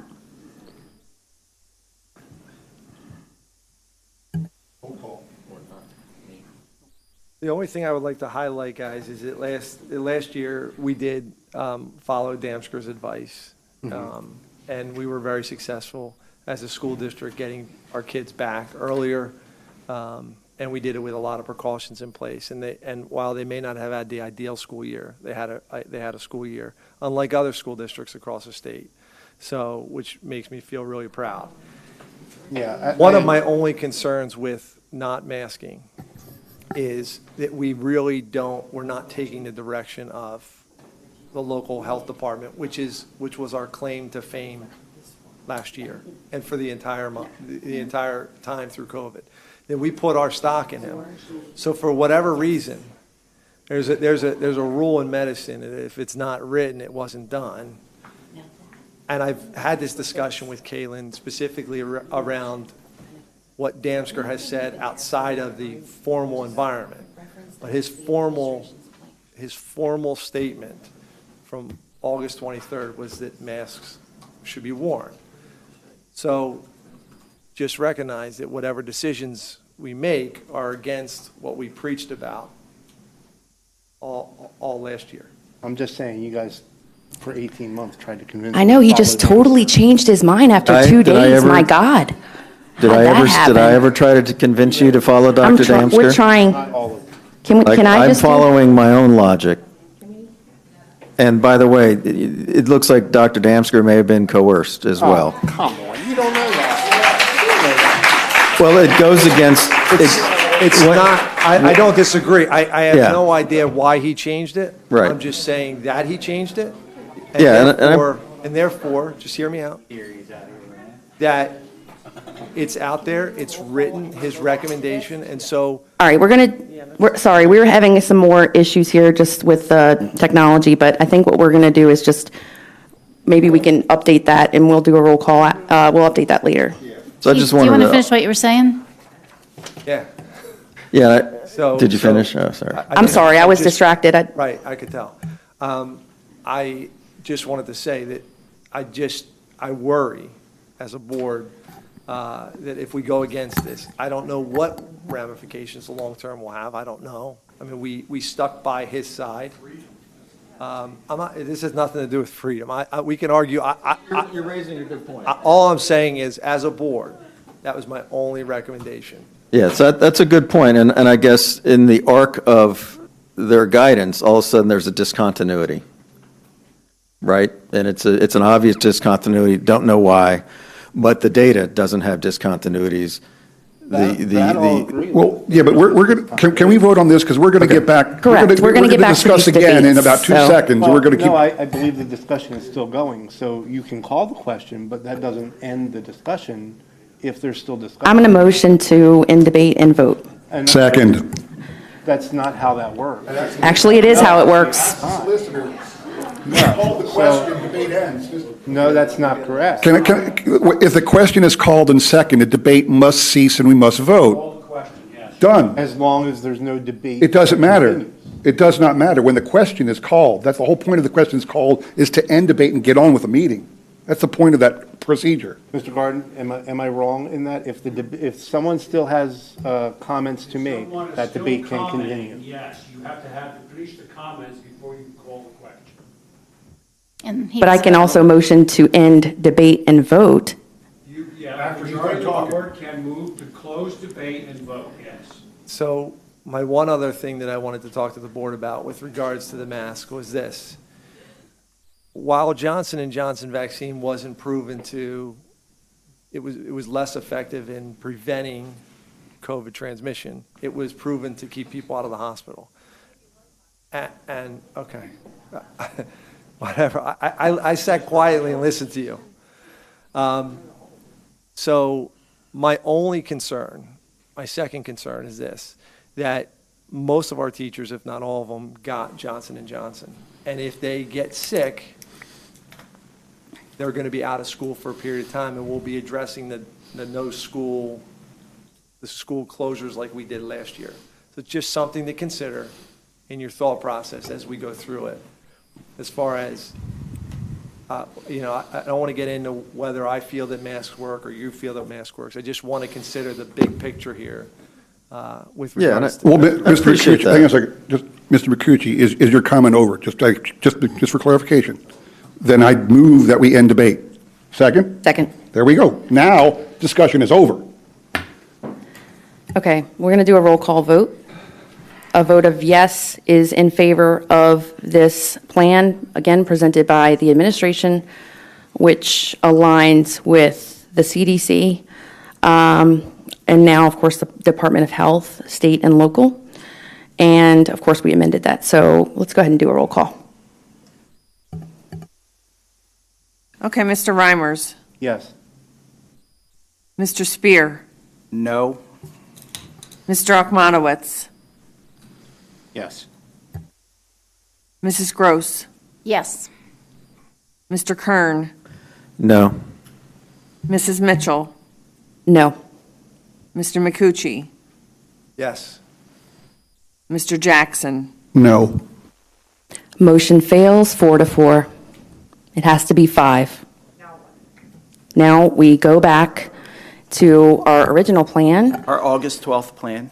No, wait, there's still action item on the floor because Ms. Mitchell included an action item with a revised plan that's on the agenda. If you choose not to take it. Okay, yeah. Well, Mr. Spear seemed to think we were done. No. Oh, okay. Take no further action because you can't get enough votes, then the previously approved plan remains in place. All right.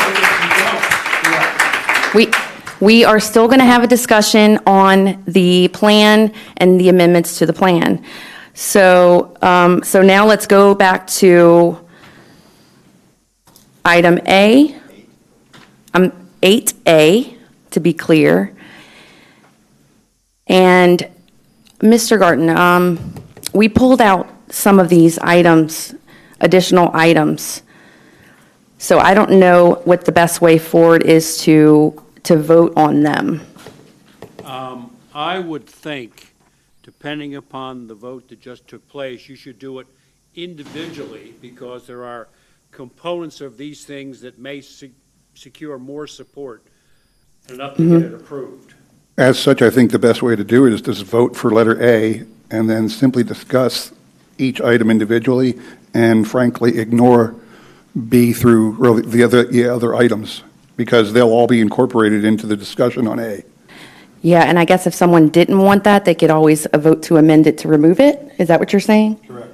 Mr. Carton, do we have to vote to separate the items since they're all under the board action? Have to vote to separate the items. Well, no, no, somebody's going to have to make a motion to amend, once a motion is made to approve A, there are going to have to be motions made to amend A as you see fit. That's what I'm thinking. I'm going to make a motion to, Sure about, and what I was asking about, though, is these are all under one action, or one category, so I wanted to make sure that if we're going to go step by step, we don't have to separate them, make a motion to separate them, so that we can vote on each individual one. You will make your, pardon me, let me say, you will make your individual decisions on separate items by virtue of amendments to a motion that may be coming with respect to it being number 8A. But Brian, to your point, yeah, theoretically, at this point in time, the motion would be to approve line item 8, A through E. That's typical. But I'm, That's what I was correct. asking about this. But I'm suggesting that we simply vote on letter 8A, that we do not make a motion on the issue 8. though is 8A it's inclusive to all of B, C, and D, and E. Correct, but you do not, you did not include anything other than those items, and you know there's going to be amendments for every one of them, or Sure. dang near. So this is why I say, well, I mean, if you want to make the motion to go through A through E, then make the motion. Trying to. Go ahead.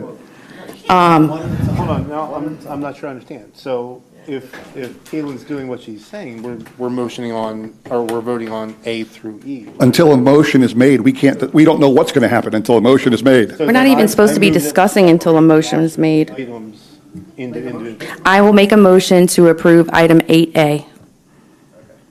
I'll second that. Second. Give it to John. Discussion. Have at it. Should we go line by line for these items as you would recommended, Ron? I'll do that. So I just want to know for the board members, when you're looking at this, so there are items in yellow were already voted and approved on. Now the items in orange are new. And then the items in blue were some of the ones that I had incorporated in there. And again, you can always amend any of these items, so I'll start. No, Caitlin, I think you're a little wrong. Am I wrong? Okay, please correct me. For clarification, the orange items were in your revision and were in the CDC guidance. So I left them orange to show that they were consistent with the CDC guidance. The blue are things that were not in the CDC guidance that were in your revision. Does that help? So Yellow is Caitlin's new. recommendations are in orange? Now I'm confused. No, for example, there's still some pieces from the CDC that are in orange, and the 10-day quarantine was changed to 7. Which I think we things should like that. discuss for sure as a board. All right, let me just go through all of these. So parents should report positive cases to the building nurse. Employees are required to report positive cases as well. The school district is required to report cases to the health department, the Bucks County Health Department. This next one, I think, it deserves debate from the board. Whether symptomatic or asymptomatic, any individual who tests positive must isolate for 7 days. And some people might wonder, where'd you get that? I actually did get that from Dr. Dancer. He said that that's the number that they're using for most people in the county. As symptomatic, like I said, it's asymptomatic, symptomatic, either way, isolate for 7 days. Per the Department of Health, the PA Department of Health, schools should continue to work closely with the BCHD. I'm just going to use that from now on, Bucks County Health Department, to complete contact tracing for individuals diagnosed or exposed to COVID-19 as part of the contact tracing process. The PA, DOH, and BCHD will continue to work with schools to gather information about potential close contacts. Close contacts will be highly encouraged to mask for 7 calendar days, but it will remain optional unless Bucks County Health Department recommends it. So you notice there's a lot of Bucks County Health Department in here, guys. We're still following our experts. Next item. You're selectively following. Well, can I speak to that real Well, we quick? selectively followed guidance last year, and had we followed the CD guidance, our kids would have been left out of school. We didn't. We didn't. Just saying. We followed the local department. No, last year. actually, Keith, we definitely selectively followed, or else we would have been doing modified quarantine from day one. Can I speak to that real quick, We please? selectively followed last year as well. All right, I just want to say one thing. I need to say one thing regarding this whole Dr. Damsker thing, okay? You know, there's been a lot of community members out there who said they're upset because the board has routinely referred to guidance from Dr. Damsker regarding the mitigation measures, when other federal, state, and local authorities suggested more stringent measures. And now, you know, Dr. Damsker's altered his guidance. I am not going to play crystal ball here and question why. I'll leave that up to you. Have at it. But he's changed his guidance in some way that some of us disagree with. And the same community members are now looking at us, justifiably in my opinion, asking how can we possibly reject his guidance now? Okay? Some board members speak multiple times a day, practically, with Dr. Damsker. They've got his cell phone number on there as a saved thing. All right, that's an Hang on a exaggeration. second. I've never spoken. I would say I have never spoken to Dr. Damsker ever one-on-one. You know, if he's been on a Zoom chat, maybe I said something to him. When I spoke at board meetings and suggested we need to follow his guidance, that was in response to people saying, you need to follow the medical science. And I would say, okay, well, we're following our county health department. That's the science we're following. At the same time, I've been very critical of those board members who tend to cite Dr. Damsker constantly. I've been critical to say we shouldn't necessarily blindly follow him, because my position since last October has been we need to follow the data. And a lot of people were critical of me at that time for saying we should follow what the data is saying, because it's not what our leaders are recommending. It doesn't make any sense. So for other board members, you take it what you want, but me personally, I owe nothing to Dr. Damsker, because I've been always stating every time I talked about this masking issue that we simply need to follow the data, not anybody else's opinion, because I can't find anybody who had a rational opinion as to why we should mask. And my biggest concern is that there's been a lot of talk now about, you know, I don't want to dwell on the mask situation, because it seems like no matter what happens going forward, that's already been put on the kibosh. But my problem is that we're living in a world where, you know, like 2 years ago, well, a year ago now, 18 months, we were told we needed 2 weeks to slow the spread. And then the next thing we know, schools were closed. And then we were told, okay, well, you got to mask up during the summer. Well, summer came, things went back to normal, we were all happy. So we went into school. What happened in school? Well, we went in modified. Why did we go in modified? Because we weren't sure what we were dealing with. The next thing we know, cases started to spike. And lo and behold, we still went back 5 days a week. And you know what happened? Nothing. I mean, we were masked, which is wonderful. There were no huge outbreaks in our school, nor any school in the nation, as far as I'm aware. And including unmasked schools. Well, this is what I was going to say. And there's a lot of schools that didn't mask at all, and there were still no outbreaks. And then this summer came along, you know, it was wonderful. Suddenly we had vaccines, and everybody was touting the vaccine. The next thing you know, there were 70% people vaccinated, and we could return to normal again, and we did. Well, now what happened? Delta's back, and the same party lines, I don't see party lines, the same leader, those in charge are just touting the same thing. It's time to mask up again. And it's not only that, many people have been vaccinated. We were told, let's get vaccinated so you can return to normal. You know what? Now we're being told, no, it doesn't matter if you're vaccinated. You still got to wear a mask. I mean, 2 weeks to slow the spread turned into 2 months of closed school. Is it going to be 2 years of constantly in a mask? I mean, there's no end because, hang on a second, there's no end. They're not giving us a goal. They're not telling us the end result. Hey, I'm almost done. Keith, I'm almost done. No one is telling us the goal. And the truth is they don't have one. They're shifting the line in the sand constantly. Why? Because they don't know what they want to do. Well, it's time for us to draw a line in the sand. And this is when I do it tonight, because it's never going to happen again. I'm never voting for a mask mandate. And I don't care. I don't care what the CDC says. I don't care what the state says. I don't care what anybody threatens us with monetarily. I'm done. Hey, Ron. How many kids have to get diagnosed? Total, give me a number. Or die from COVID from our district before you want one. Hang on a second. To that question, let me do this. Hang on a second. The chance of dying in a car crash is higher. That's not what I asked. I know what you asked. And I know exactly why you asked. Let's try to calm down a little bit. If the question is do I or do I not care about the life of a child? If the chance of that's exactly what you're implying. Kids need to die That's exactly before what you're implying. Straw man. Either you care about a life or you don't. And if the chance of somebody dying in a car crash is greater than COVID, then we should mandate no child should ever drive to school again, because there's a higher chance that they will die in that accident. So either you care about a life or you don't. And you cannot make equations like this because it's an inaccurate argument. It has no basis in anything but passion.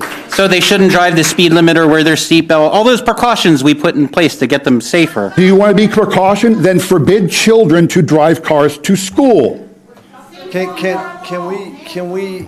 we agree? So, Ron, I agree with a lot of what you said. I just want to finish reading the stuff on here, and then we can all and talk. It has built up frustration. I don't know that there's anybody that's not frustrated with the fact that the goalpost has continued to get pushed back. And I agree with you.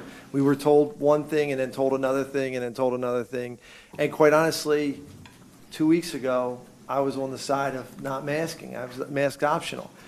And then I looked at the numbers that in our region that are showing a 1, 2, 3-fold increase. And while I do worry about the kids, and I agree that they're probably the safest to get it, I also worry about everybody else in the school. And I do worry about everybody else in the community. And so it's equally frustrating on all fronts. My only thought about this that made me think a little differently was that I thought, what if we lost 20% of our teaching staff because they did get it, right? Then what happens to schools, right? Right. Then what happens? And this notion that we should say that people can go virtual, like, yeah, in the ideal world where you have a parent that stays home or is working from home, that's great. But some of our community, and we know a lot of our community, it's a single parent income. What about the flip side of that, where the kids don't want to wear the mask? All I'm saying is, I haven't had to get a word in edgewise. The same people have been talking for about 30 minutes. I'll yield the floor when I'm done my conversation. All I said was that I worry about that, and the notion that people can go virtual when they can't. That's not equitable, because not every family in our district has the luxury of doing that. So that's not an option for the higher risk, potentially high risk kids that are going to be entering our school. That's my consideration for it. That's what was my discussion. I don't disagree with anything you said about the frustrations. I mean, to try to keep up with the medical science, I mean, we're trying to read data before the ink is even dry on the research. It hasn't been critiqued. We have no idea. I mean, today we heard, there's 3% masks are effective, 12%. I don't even know what the numbers they're using and where they're getting their data from, but obviously our two sources tonight would prove that somewhere along the line the data is not correct. That's all. No, it's just two different sources. All right, here's what I'm going to propose, guys, and we're going to kind of do this like we did last time. And I love all this rigorous debate, and our kids deserve it. So I'm going to finish reading all of this, and then how about like last time, we each go around and have a little, make a comment about this, and then from there we can continue to discuss, debate. Sound good? Okay. Can't even forget where I was. Jeez. Okay, I was talking about. Yeah, there we are. Yeah, I did. Okay, so diagnostic and screening and testing. Students, teachers, and staff should stay home when they have signs of any infectious illness and be referred to their healthcare provider for testing and care. The nurse or designated employee will evaluate any individual who presents with symptoms consistent with policy in AR 203, and that gives our nurses that authority, and the recommendations of the Bucks County Department of Health. It says something about a flow chart in here, but I think we should probably, I don't think we did receive that. I think it's in the AR. Oh, the AR flow chart? I did not finish the flow chart when the changes happened. It just didn't seem prudent to put one together until I knew what was supposed to be on it, so. Okay, so we can always We did move not that, do that, yeah. remove that, motion to move that. Any individuals who have symptoms consistent with COVID-19 will be highly encouraged to get tested. All eligible individuals 12 years of age and older are strongly encouraged to get vaccinated. Well, mention you moved to G about vaccines. Oh, I'm sorry. Yes, that's a good point. Moving on to G, which is efforts to provide vaccinations to school communities. What we're doing is here, we're just recommending, strongly recommending to our 12 and older age group and district staff, highly encouraged to get vaccinated. And the last item on here is targeted mitigation strategies. And before I go through this, and I know this is difficult, that there's not specific metrics, but I feel like that's the Bucks County Health Department's job, is to determine that, and not for us when it comes to the targeted mitigation strategies. So the district will work with the Bucks County Health Department in collaboration with our district nurses to implement targeted mitigation strategies. Will include, but not limited to, in the event there is evidence of potential COVID-19 spread in a school, the Bucks County Health Department will advise whether further mitigation strategies should be taken. So just as an example, in talking to Dr. Damsker, or something like, if there's a certain amount of cases in a classroom, 3 cases in a classroom, that classroom would have to mask for a week. But these are, limited temporary measures. Or if a school has a certain amount of cases, or if the nurses and Dr. Damsker notice any patterns, he might recommend you mask for a week. But again, these are targeted and temporary. Targeted temporary mitigation strategies might include, but are not limited to, masking, physical distancing, cleaning, disinfecting, and virtual learning. These strategies will be targeted to just the affected classrooms, groups, or schools, district buildings where potential spread is a concern. And again, the strategies, it just states it very clearly that they're temporary, meaning they will end when the potential spread of the virus in that case is expired. Okay. Now, shall we take turns here sharing? Can I pose a question? Please. The elephant in the room is masking, correct? I'm sorry? That's I one. would think so. That's the biggest one, but there's a lot of other issues with this plan. I mean, I guess, which plan are you talking about? What Kalen just went through? Correct. Okay, well, then I'm mistaken. I thought most of these things seemed reasonable to me, but the issue. What are you trying to say there, Mr. Garden? Huh? What are you trying to say? I'm joking with you. We voted down. Said they seem reasonable. They made it's mask optional. So we voted down the CDC guidance, so Yeah, now yeah, we're no. back to our August 12th guidance with these potential amendments, which do not include masks. All right. So. Which one do you see? What letter, Keith? not limited to masking physical distancing, cleaning, disinfecting, and virtual learning. Right here, targeted, You're talking about Dr. Damsker recommending Am I masking. reading this wrong? Say it again. Am I reading this, you're talking You have to about- read the whole thing and not just the first part. Well, I'm asking specifically about letter. He's looking at letter JB. Mitigation strategies. Number one, the district will work with Bucks County Department of Health in collaboration with our district nurses to implement targeted mitigation strategies. And then if you go down to B, targeted temporary mitigation strategies might include, but not limited to, masking, physical distancing, cleaning, disinfecting, Yeah, virtual Keith, learning. I believe you're making a great point that I believe that this administration may take that as Dr. Damsker already made a masking recommendation. So we would essentially be voting for a blanket masking recommendation Well, rather right than now. assume, why don't we ask the administration? Well, no, I'm not. Oh, but you I'm just saying voted down that that that masks are optional. that So you option can't do that this. option No, is no, big this- enough that this it is- would be. But it's during a guys, mitigation issue. Yes, we can, because we're targeting it. What we're saying is we're not going to mask everyone all the time, no matter what, forever, no end date. What this does is it's common sense.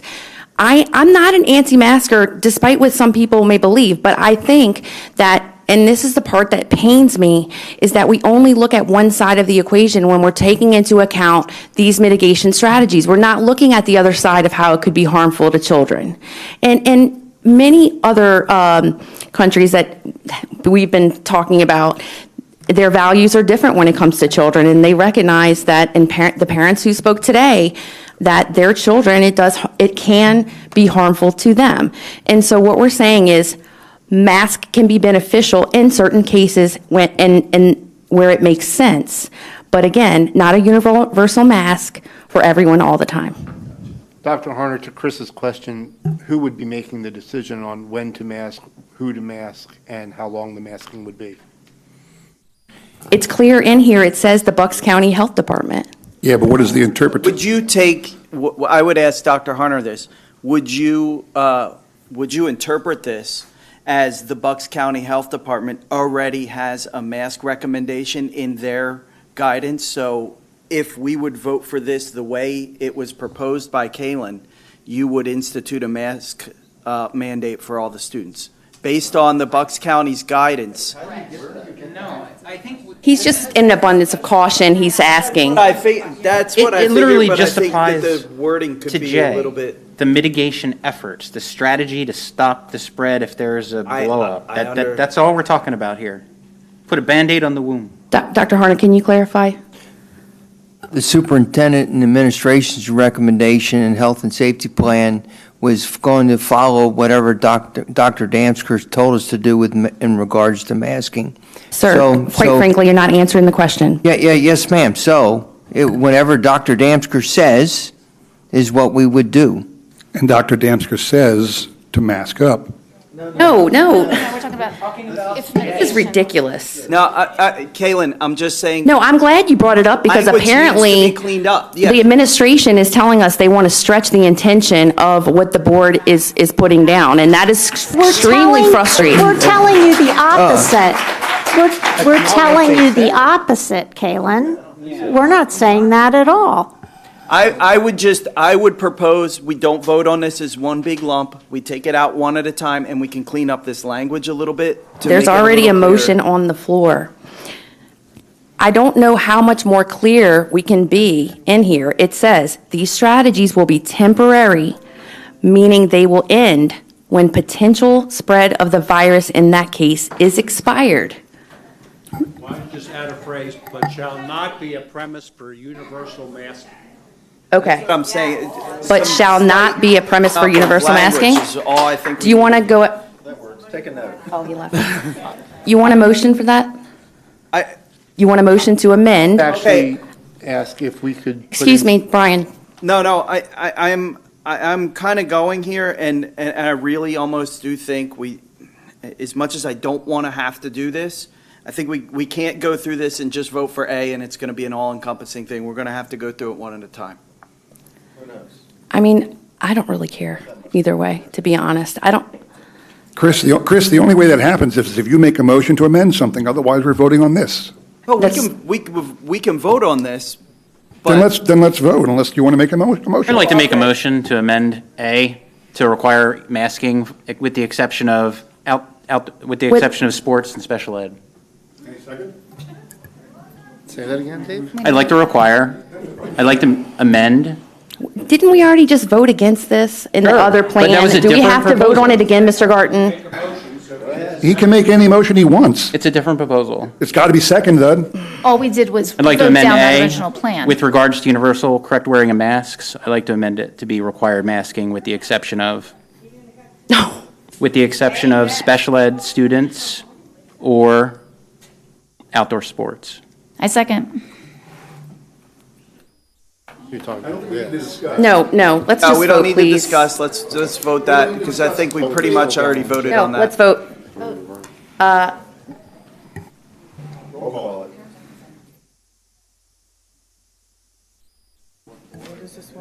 That's what I'm saying, this is silly.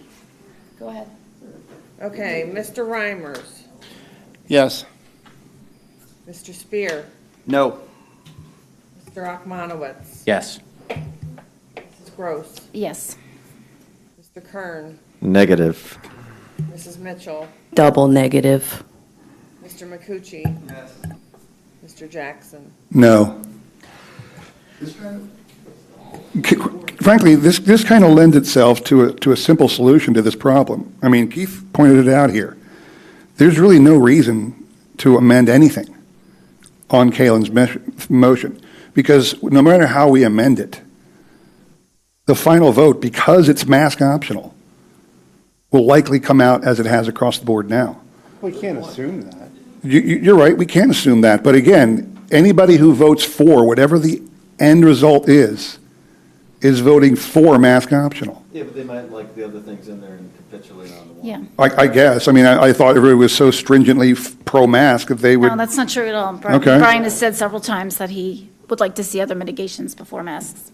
Absolutely. Well, I guess the question is, it'd be good to develop what people think should be the additional mitigations. There are plenty of mitigations in here as well. No, I know. Sorry. We may be here till tomorrow. Yeah, It feels that way. It's only a couple hours from now. Okay, thank you for bringing attention to that. What I'm going to recommend at this point,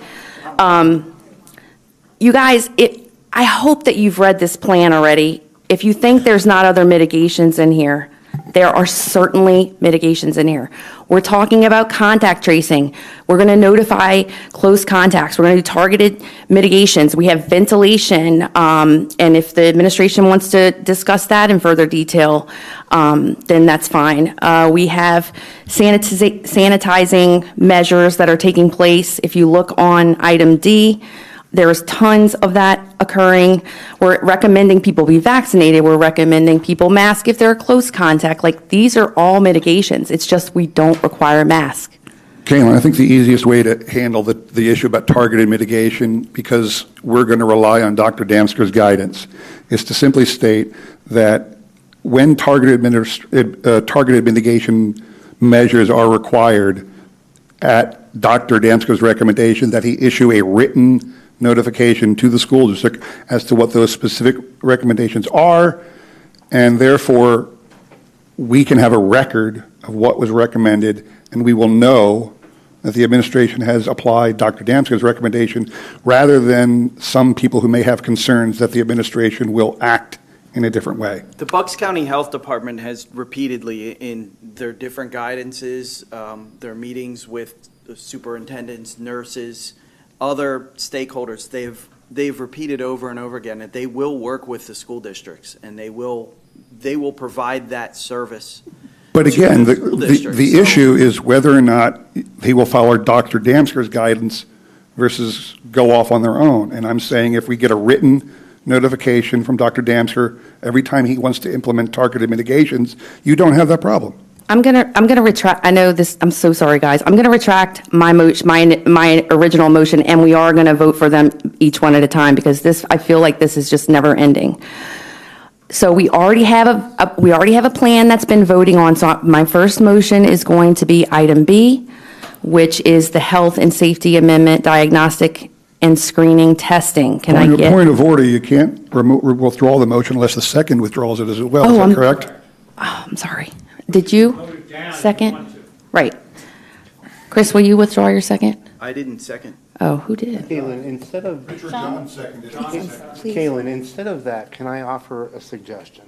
Instead of worrying about masking first, because that's the thing that we seem to be arguing the most about, I'm looking at the layered mitigation. So let's talk about some of the other things, because that might change how the masking thing goes. Because if we have, and I have questions, for example, about the ventilation. I have questions about the communication between Dr. Damsker and us, and I want to know how that works. So when Dave suggested masking first, I was going to go for that because we hadn't talked about those other things and those weren't in place. But let's talk about those other things, and then we'll revisit masking at the end of that conversation. Now, Mr. Garden, to Brian's point, to Kaylin's point, to a lot of people's points, I've been taking some notes here, and I could just read you these bullet points that I made and say, if we put these bullet points out and said we can vote for these to be incorporated into our August 12th health and safety plan, would that be an acceptable way to move this forward? Yes. Okay. Why don't I list my bullet point notes update here? Can we stay with one thing rather Well, I than think move on this. Can we figure out who seconded my first motion? On John. You did. I did? Yes. Please. All right. Okay, thank you. So it's removed. Now, I am so sorry for Terry.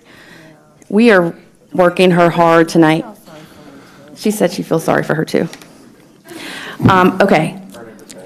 So, and Brian, to your point, I think you made a good point about discussing those items. And so why don't we start with item B, and then you can always ask those questions.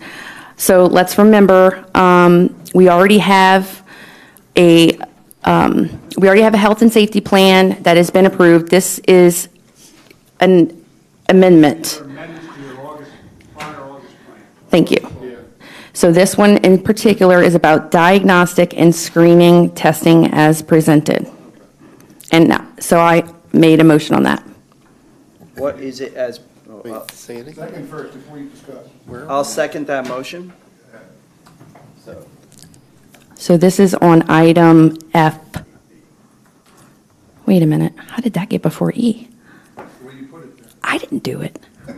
No, I'm thoroughly confused at what you're doing here too. So 8B is section F. Oh, okay, now, We're discussing section F to amend the original plan. Promise, from guys, August we're not 12th. this crazy usually.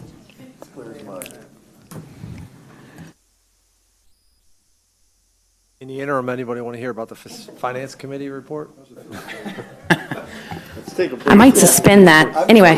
We could juggle a while here while we figure out what we're voting on. Read all the policies for the first. Yeah, we're talking about, There's 20 of them. Kaylin, we're dealing with letter F. So, I mean, letter F adds these, or has these changes to the original August the 12th plan. Students, teachers, and staff should stay home when they have signs of any infectious illness and be referred to their healthcare provider for testing and care. That seems pretty innocuous. Does anybody have a problem with that? Well, just my only problem is it's probably redundant with something else we already have written in 14 places. Yeah, but if it gets it home faster, do you care? All right. No. The second one, the change, talks about that the nurse or designated employee will evaluate any individual who presents with symptoms consistent with policy and AR 203. We'll get to that in a second. And the recommendations of the Bucks County Health Department, or Bucks County Department of Health. A flow chart detailing what this looks like is attached. Where's the flow chart? doesn't exist yet until the plan's finished. So we're going to create it, right? Okay, so to me, this should be struck and brought up later until we have something to approve. This should simply be removed. Well, frankly, that's just a detail of how the admin does it. I would strike it. The flow chart part, don't care. That's for them to do things effectively and efficiently, not for us to micromanage. So you're good with this?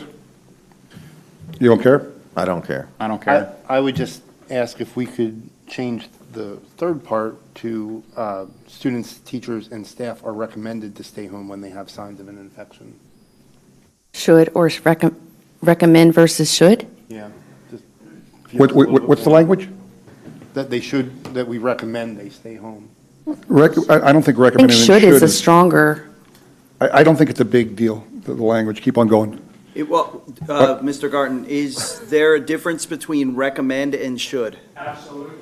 There we go. We need this definition. Should is a requirement, recommend is we suggest you do it, Well, but there's no consequence if you don't. I believe it should be recommend then, Brian. I agree with you. Somebody's got to make that motion. Somebody's got to make that motion. No, Then it's I already. withdraw my motion. No, you want to go should, is what you're saying? Wanted to go. It already is should. We want to go recommend. Then someone has to make that motion. Well, Brian already has a motion. I withdraw that because I Okay. thought recommend was stronger than should. Oh, so you're comfortable with should? Yes. Okay. I would like to make a motion for that to be Policy, should. we don't know the difference between recommend No, and I'm should. sorry. I would make a motion that it should be recommend. Is this for real? Second, there we got Wait, what? What? Why? Recommend is, should means have to. Recommend means, wait a minute. Well, if you have symptoms of an illness, you should stay home. Yes, okay. Oh my God. So now I return to my original point about this is probably written somewhere else better. Yeah, it's probably a policy. Nancy, Ms. By the way, Edwards, that was copied from the CDC guidance, I believe. There's got to be a policy. Are we all happy Anyway. with this, guys, folks? Item 5 says any individuals who have symptoms consistent with COVID-19 will be highly encouraged to test for COVID-19. Highly encouraged. Is there an issue with that language? Mr. Garten. My issue is we can't force people to, I would highly, obviously, encourage people to be tested, but that's not something we can force. It's really fun. So having reviewed all of the changes in letter, Jeff keeps trying to answer the question when he's asked. Which is highly encouraged is not mandatory. Yes.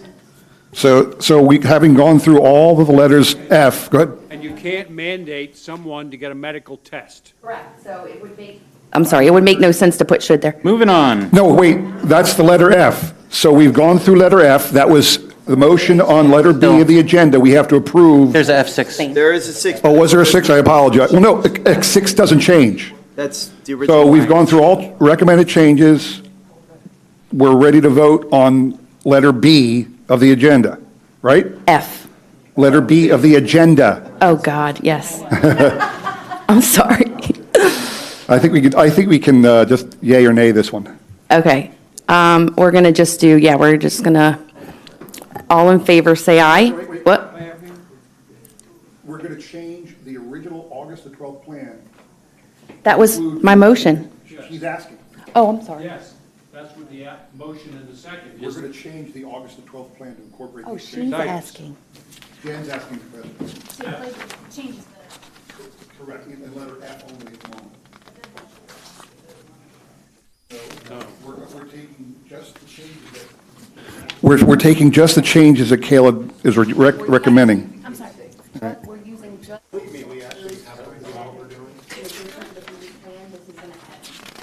You ready? All those in favor say aye. Aye. Is there anyone opposed? The motion carries unanimously. We did it. 8-0.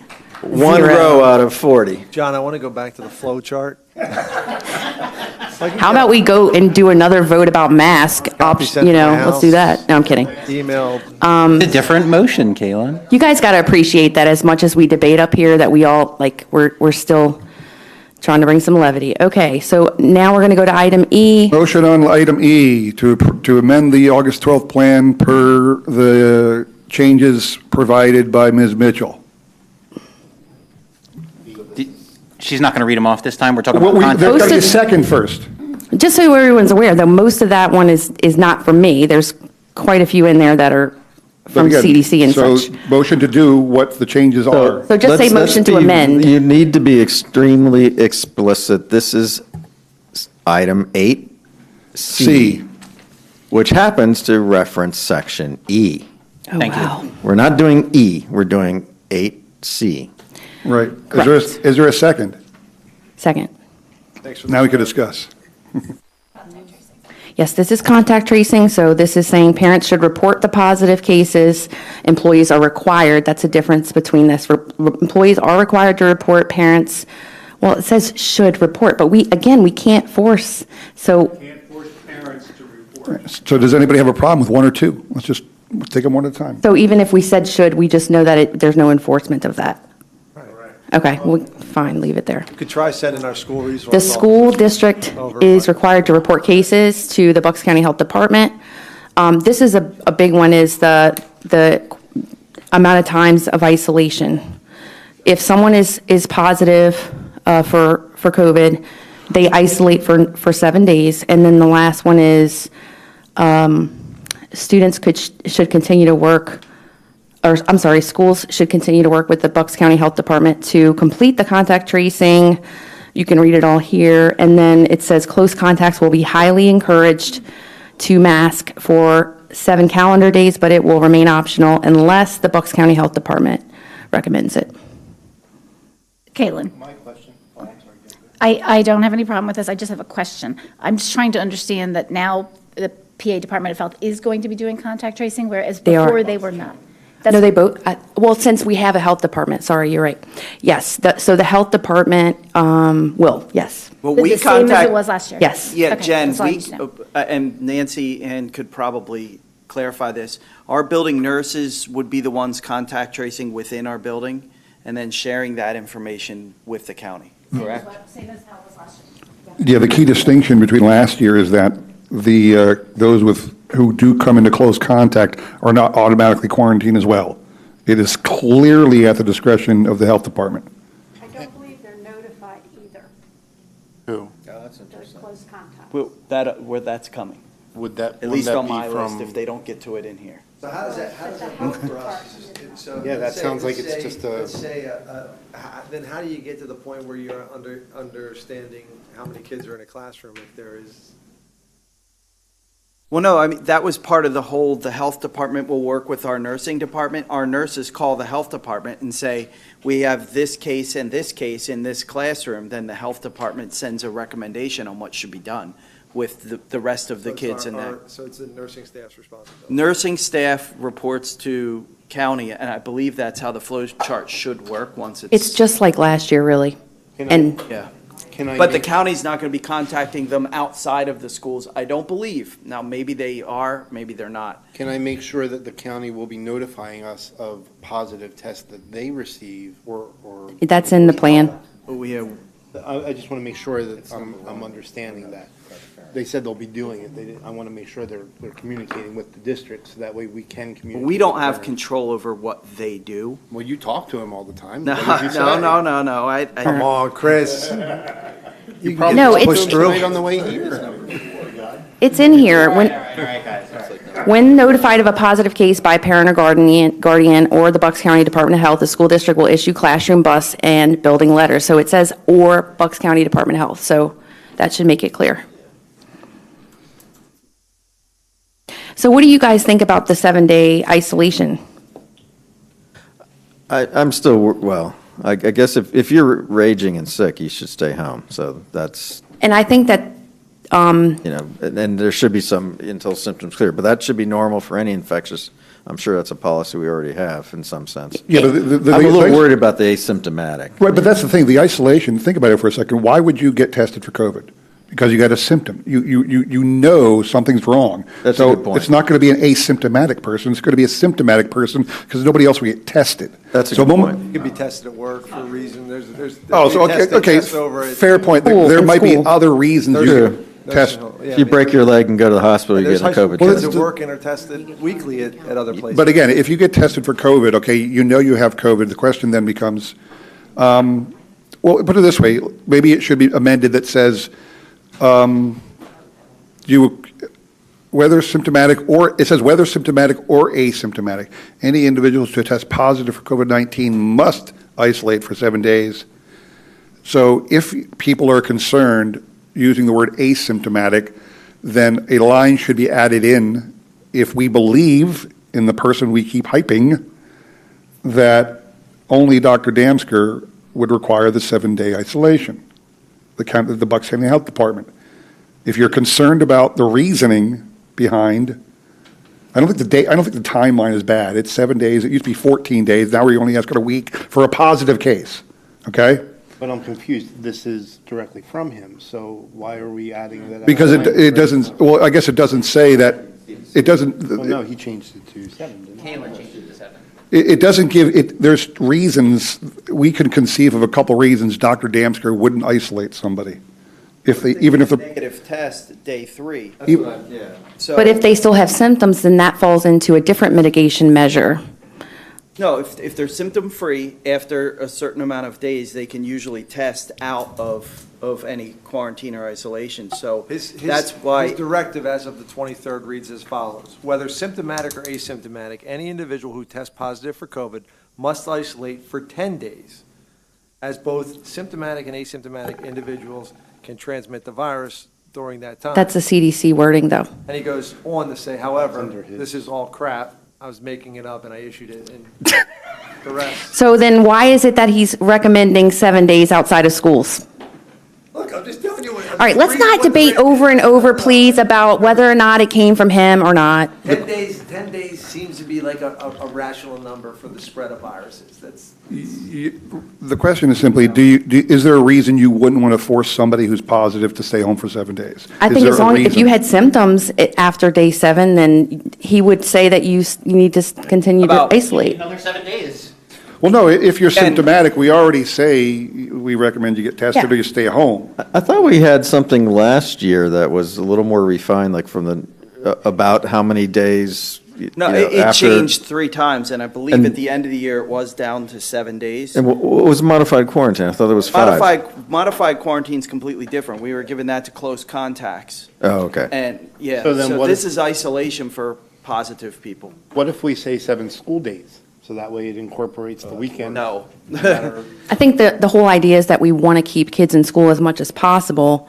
If they're no longer symptomatic, and if the 7 days is what we normally recommend First, in the how county. about this, 7 days or released by a doctor? That's fair. So if Okay. they get a doctor's note that they can come back, they can come back. How do we do that, Mr. Garten? No, I'm not going to. I don't know, Keith, I'm looking at you, Make an man. amendment to the amendment? I'm making a. Well, hang on a second. The question to get Mr. Garten's a good one. Can we enforce that? That they can't come back until they get a doctor's note? I don't know if we can, I mean, is that?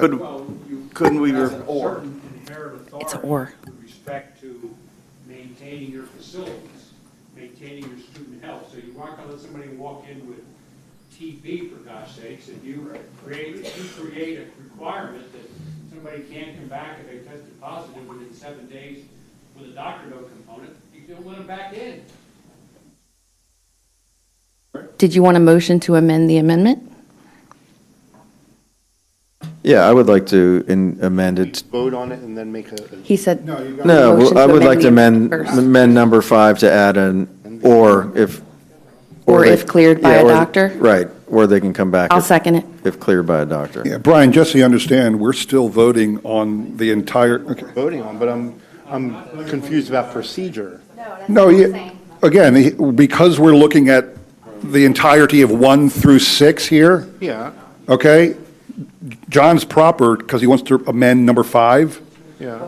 Because once he amends number 5, the language changes, and then we again vote on 1 through 6 with the amended 5. We have to do that first. And that's what I was asking. Oh, yeah. But Caitlin was talking about an amendment to the amendment. And Well, when she says it, I wanted to make sure we weren't voting on a vote that we haven't voted on yet. It is true, because what is being discussed is an amendment to the plan. correct. So what is happening is an amendment to the amendment related to the doctor's note. Thank you. All Then- right. Then I just, That- I'm that's- sorry, but I just wanted to say, I just go back to the idea that Dr. Damsker has given us guidelines. You guys spent 18 months, and I shouldn't say. How many more times are we going to say that if we want to get out of here by midnight? We We talked understand about it. 18 It's months, very so- clear. Let's get some new information. Now let's vote. So we're voting on that amendment first. John's. Yes. To add in the language with a doctor's note. So 7 days or with a doctor's note.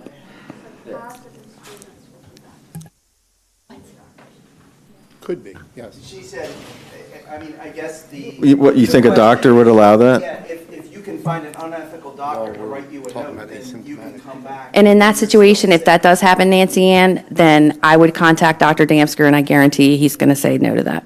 Yeah, but Chris, I That's could a find an that's a unethical specious doctor to argument. say I didn't have COVID if I did. That's a specious argument to me. Does it have to be Very a specious medical argument. doctor? Yes. Okay, just wondering, do we have to put that in? Oh, my gosh. Right? Oh, my gosh, this is embarrassing. Okay, all those in favor, say aye I would ask for a roll call. on this? Yes. Amendment to the amendment. Yes. I think it's just to add the language, the doctor? I want a roll call. It's just to add the language for the doctor. If you guys want, you could always say, because aren't you trying to, Amendments made. We're just All trying right, to let's just reduce go. the 7 days if the doctor's note. okay. Okay. Mr. Reimers, No. Mr. Spear, Yes. Mr. Akmanowitz, No. Mrs. Gross. Mr. Kern, Yes. Mrs. Mitchell, Yes.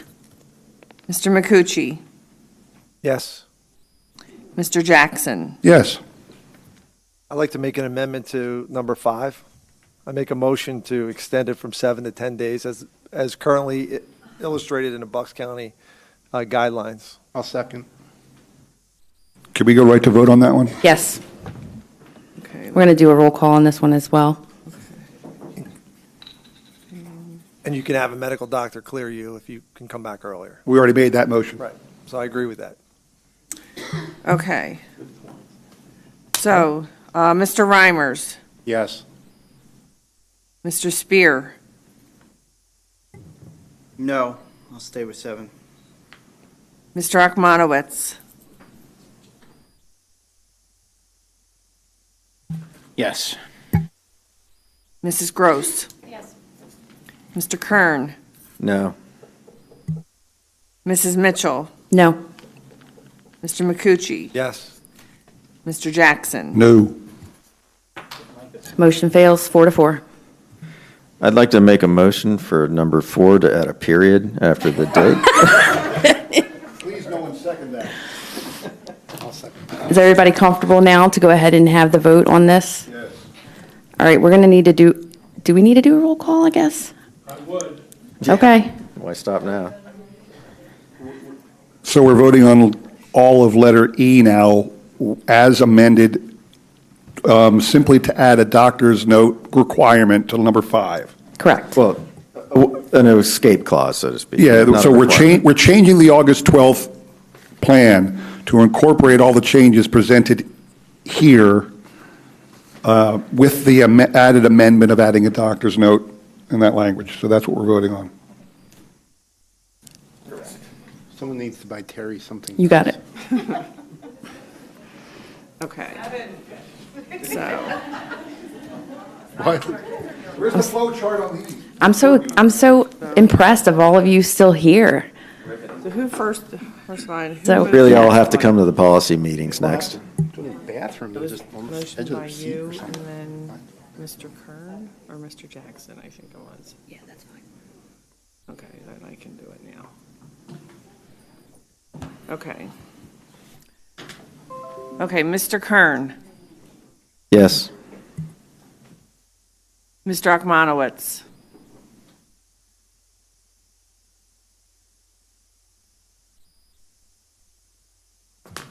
Yes.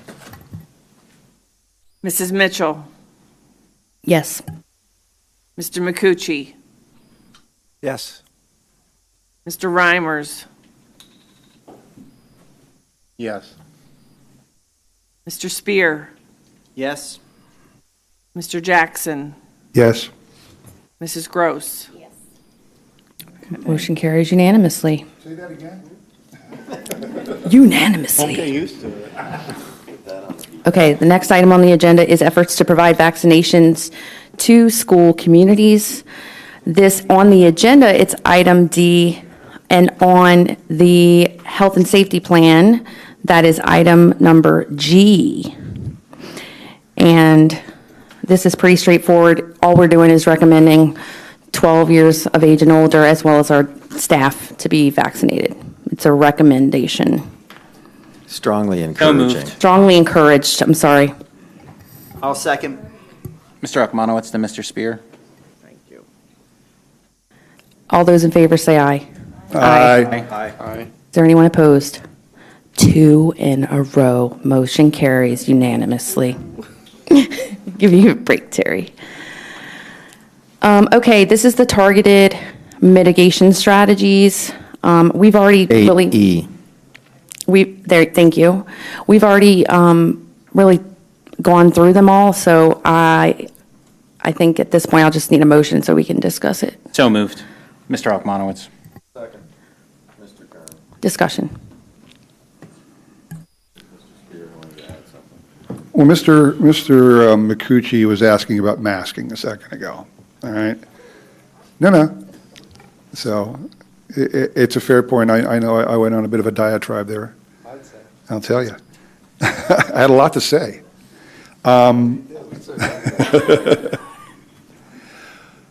But again, I mean, I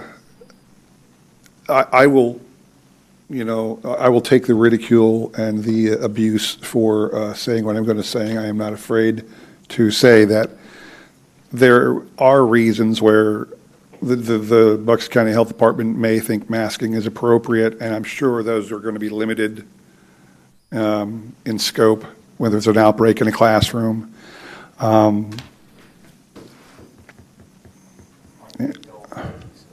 Yeah, I'm a little hesitant to. Nah, yeah, I'm struggling on that one because you're right. I don't believe that masks work, and also. Well, you have to believe at least they catch the large droplets, right? No? We don't need to get into that debate. All right. So at this point, yeah. Let's go to the vote. I'm not going. Anybody else want to say anything? Did we need to amend, Chris? Did you want to amend this to include? Didn't we have some language that we wanted to include? Update that sort of makes it a little clearer, Mr. Gardner. You guys said except universal masking can't be as a result of that. I said something more articulate before, but. Well, if that's late now. It's 10 o'clock. It's 10 o'clock. Is if the county, because of a particular outbreak, because of a particular instance, now comes out and says they would like to universally mask a school, I could accept that. If we have 40 cases in one elementary school. He did come out and say that. No, he gave us documentation on a week ago. It's there. We're looking at it. Except, I remember now, except it cannot be a premise for required masking district-wide. Except cannot be a premise required district-wide? Yeah, but there's a couple hidden vagaries in this language. A lot of people brought up the fact that the language is maybe inherently vague.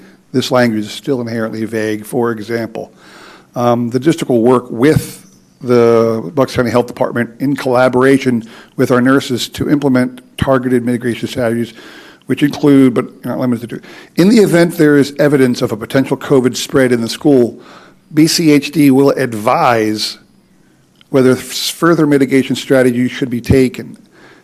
Does that mean that the administration cannot take action? To me, it simply says they have to ask for advice. That doesn't prohibit them from taking any action they see fit, as far as I can read. Well, it doesn't clearly state that. I think that all the action is going to come from the health department. It doesn't state anything otherwise. Targeted mitigation may include all of these items. But it might not be acceptable to the group. And then here's, these strategies will be, Are you being sarcastic? The last one says, yeah, but the last one says these strategies will be temporary, meaning they will end when the potential spread of virus in that case has been expired. Who determines that? Dr. Damsker. It doesn't say that. Okay, then. As determined by Bucks County Health Department. This is my point. But every single line item, I don't know that it needs to state that. No Number one offense. says, Mr. Garten, can you? If you're concerned that someone in the administration is going to make that determination, then I think you ought to say, as determined by the Bucks County Board of Health, and then you add the premise language that it can't be a premise for requiring universal masking throughout the district. So do we add that to each line item then? No, but the premise, saying that it can't be used as a premise for universal masking doesn't prohibit them from making masking as long as they see fit, Who's they? the administration. Well, we just said Board of Health. Right, but there's been discussion. No one's made a statement that provides that. And again, I don't. Mr. Jackson, maybe if this is that ambiguous / controversial / we're not comfortable that the spirit, like this was targeted meant like, oh, if, there's a bunch of people in the classroom, let's do something with that classroom. Like open up all your darn windows or something. Or give everybody ivermectin. No. I'm going to count. Maybe we just, dare I say, strike it or turn it into, if targeted mitigation strategies are deemed to be necessary, a special meeting will be called. We have to be able to react to an outbreak, guys. Yeah, We need to be able to do that. Policy set, so there's a set of rules if there is an outbreak, and we don't necessarily have to tie that to a metric. Let me You be. don't have to say 4 people in a classroom because. I wasn't planning on it. No, I understand that, but I'm saying that's kind of what this language looks like it's trying to do, but I want to make sure that it's guided by the medical professionals of the health department and not by administrators, board members, janitors. Do you have some fear that they're going to make a call on their own? Well, hang on a second.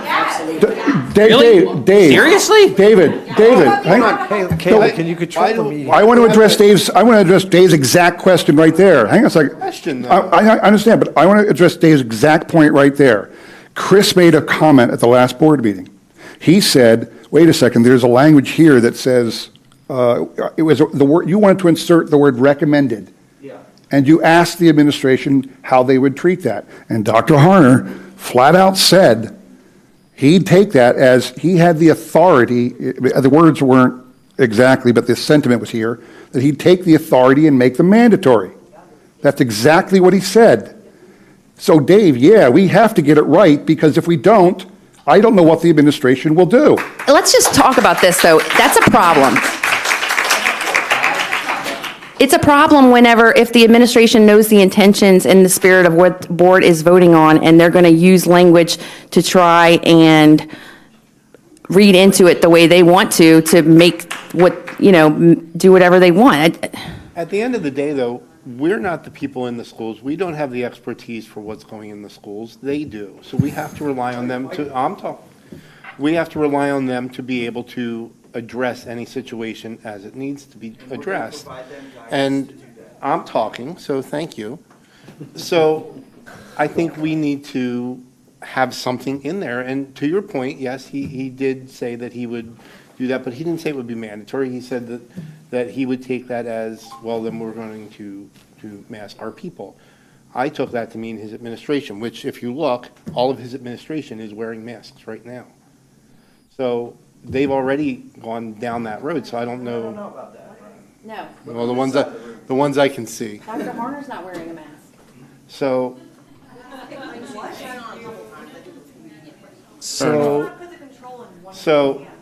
let me ask you a question, just for the group. I'm just let me want to finish up know. real quick. So Go ahead. I Sorry. think the control has to be there until they get the guidance from the Bucks County Board of Health, who is going to give that metric or guidance on how long and what criteria we're going to. There's never going to be a situation where the Bucks County Board of Health is going to be able to not be able to react within the same day to be able to say which strategies to take.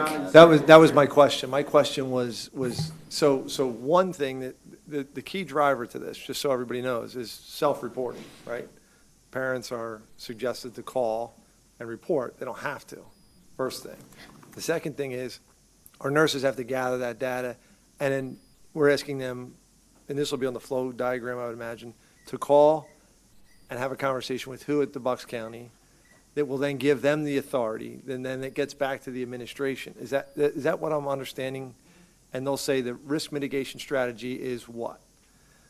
So he hasn't responded to our plan, so maybe he read it. Maybe Why do he you think didn't. that is? Well, my question is he the authority that says these are the 3 mitigation strategies that I want to execute here? Let's give it a shot? He's the public health official, the doctor that would. Chris, I'm asking a question. I'm No, just no, simply I'm asking I how guess- this looks. That's it. Yeah, I'm trying. I get he's a doctor, right? I think I'm I know trying his to degree. answer, but like I always say, I've made this comment before. He's the right kind of doctor to make that call, not Dr. Harner. He's a public health official. Chris. He is a doctor. That wasn't my question. My question is, how does this look, just so we're all on the same page? That's it. I think I don't care about. I think I got the solution to this whole discussion. Doctor. Could you give me the language? I'll make the motion and we'll vote on it. Can I Again? try a little language differently? Like, Okay. what if we just said, should the BCDH observe outbreaks in our school, they shall be authorized to conduct TTM? There you go. End of the discussion. That's perfect. I love it. I'll second it. Wait, do we have to withdraw? Targeted mitigation. Or do we?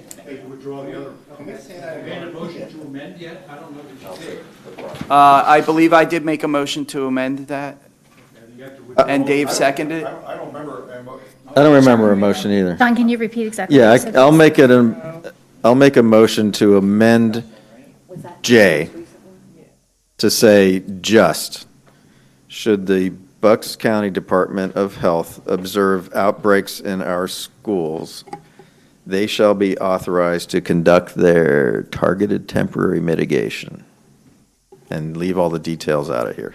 So I think because. Sorry.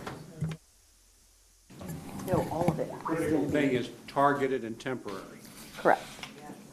But doesn't that still leave? Do we want to put any, just question, do we want to put any language in what we believe? Like, does anybody have a number in their mind? Like, what is that outbreak? Is it 50% of the class? Is it 10% of the class? Dr. Damsker said if it's. Dr. Damsker's? He said 3 or more. That was his guidance before he changed it, was that the targeted was going to be 3. But this is why it shouldn't be up to us, because again, it should be up to the experts. No. Which is what you guys have been saying. Keith, you're right, Keith, because again, the issue that we all have a different threshold of what we believe constitute a crisis, constitutes something's got to be done because here we are at this point. Everybody on this table, this dais, everybody here would place that figure at something different. Everybody.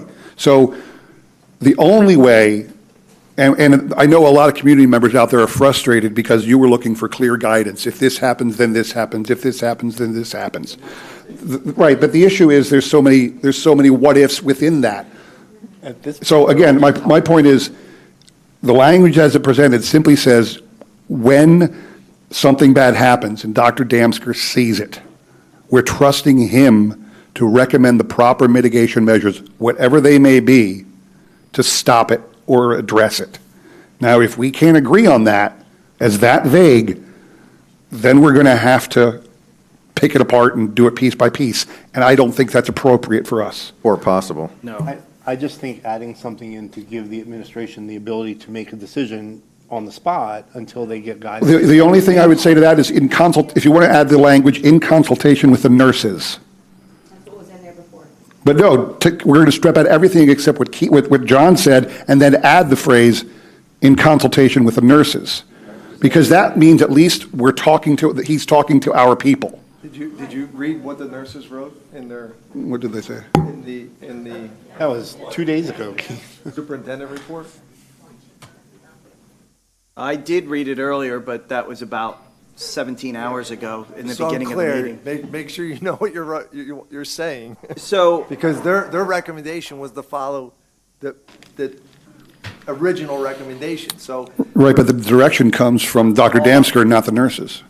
well, no, you just mentioned or the nurses. No, I said in consultation with the nurses. That means that the directive still comes from the health department, but at least we're talking to our people. Okay. That's why I said just strike it too.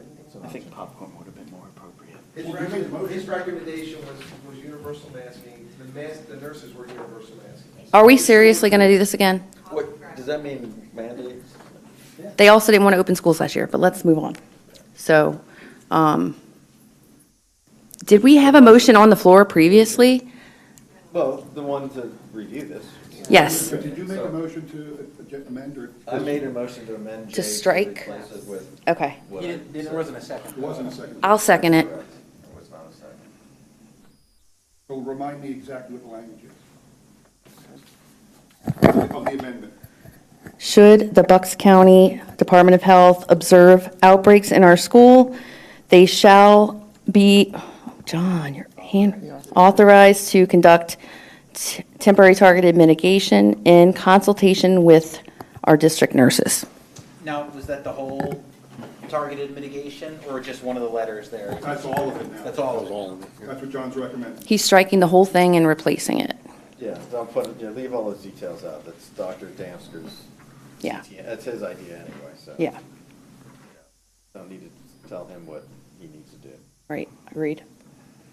It's probably going to be a roll call whenever you. This is actually just a vote to add that language to your original motion, so. Correct. Oh, okay. Yeah, this is an amendment to the amendment. Then we'll have to immediately vote to approve this exact same thing again. Okay, that's fine. Correct. In anticipation of a possible close vote, though, I would call for a roll call. We ready? 1 second.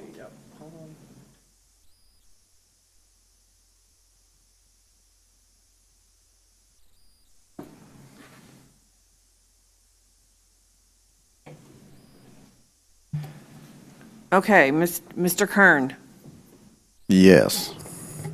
Mr. Akmanowitz, Yes.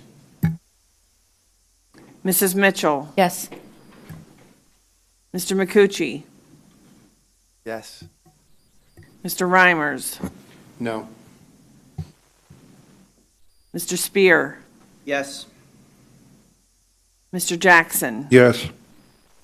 Mrs. Gross. Yes. Okay. Motion carries 7-1, and so now we are going to vote on the updated language, so I'll need a motion. Oh, no, I don't, we just vote.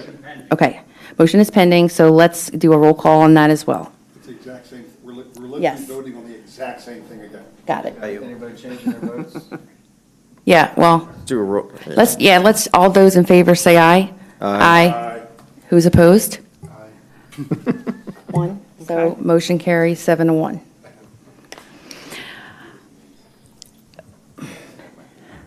So just for the public's sake, that is the end of our discussion on the healthcare plan. Anything Actually, else? no, it isn't. Oh, I'm sorry, you're right. Health and safety. Oh, I'm sorry. I People do can have- make additional amendments, I forgot. I do have a couple amendments. There was a few things that were in the second drafts too that I believe we could, and I'm actually looking for them in here and I don't see them. I can start at really easy things. The notifications of close contacts that our district would normally send out should have instructions on there for checking for symptoms.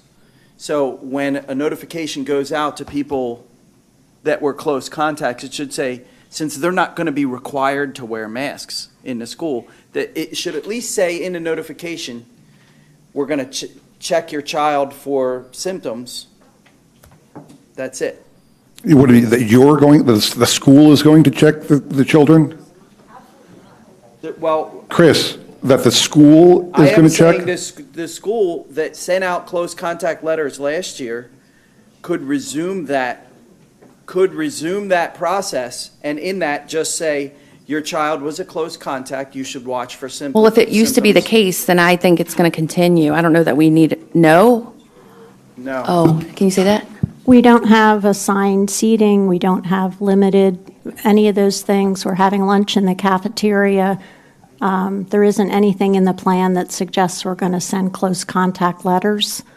It would go like to the classroom or to the building, but we wouldn't really be in a position to be very accurate Could you in even- defining close contact. Could you even do what he's asking then? I don't think so. That's not what this why I says. said- It says on contact tracing, item 4, when notified of a positive case by a parent, guardian, or the Bucks County Department of Health, the school district will issue classroom, bus, and building letters to notify the school community. But you're saying not close contacts.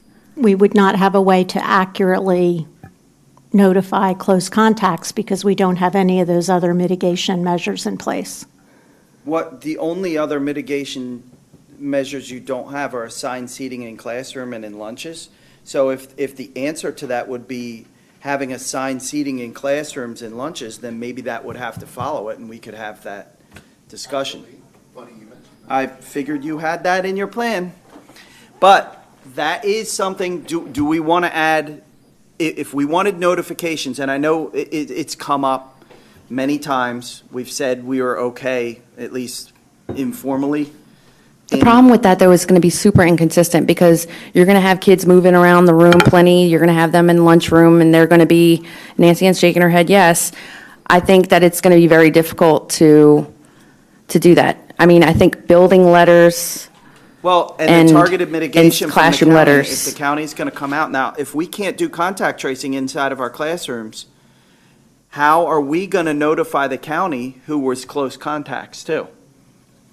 Well, I guess we won't have to. We're just going to notify them of positive tests that we know of, and they're going to notify us of positive tests they know of, and that's the only information we're going to have. Yep, and that's why I'm concerned about the positive COVID people. Okay, well, I am going to withdraw my motion for that because I do understand the difficulty and the logistics it would take to accomplish that right now.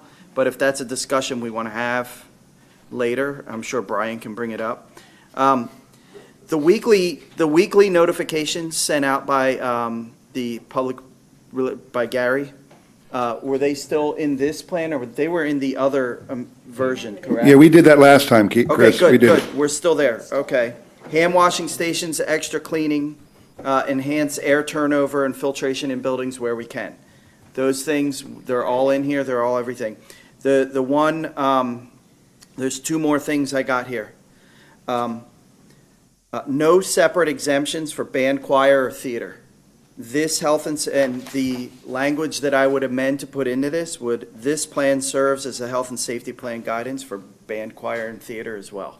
But I mean, other than masks wearing, is there something else in the plan that you think those?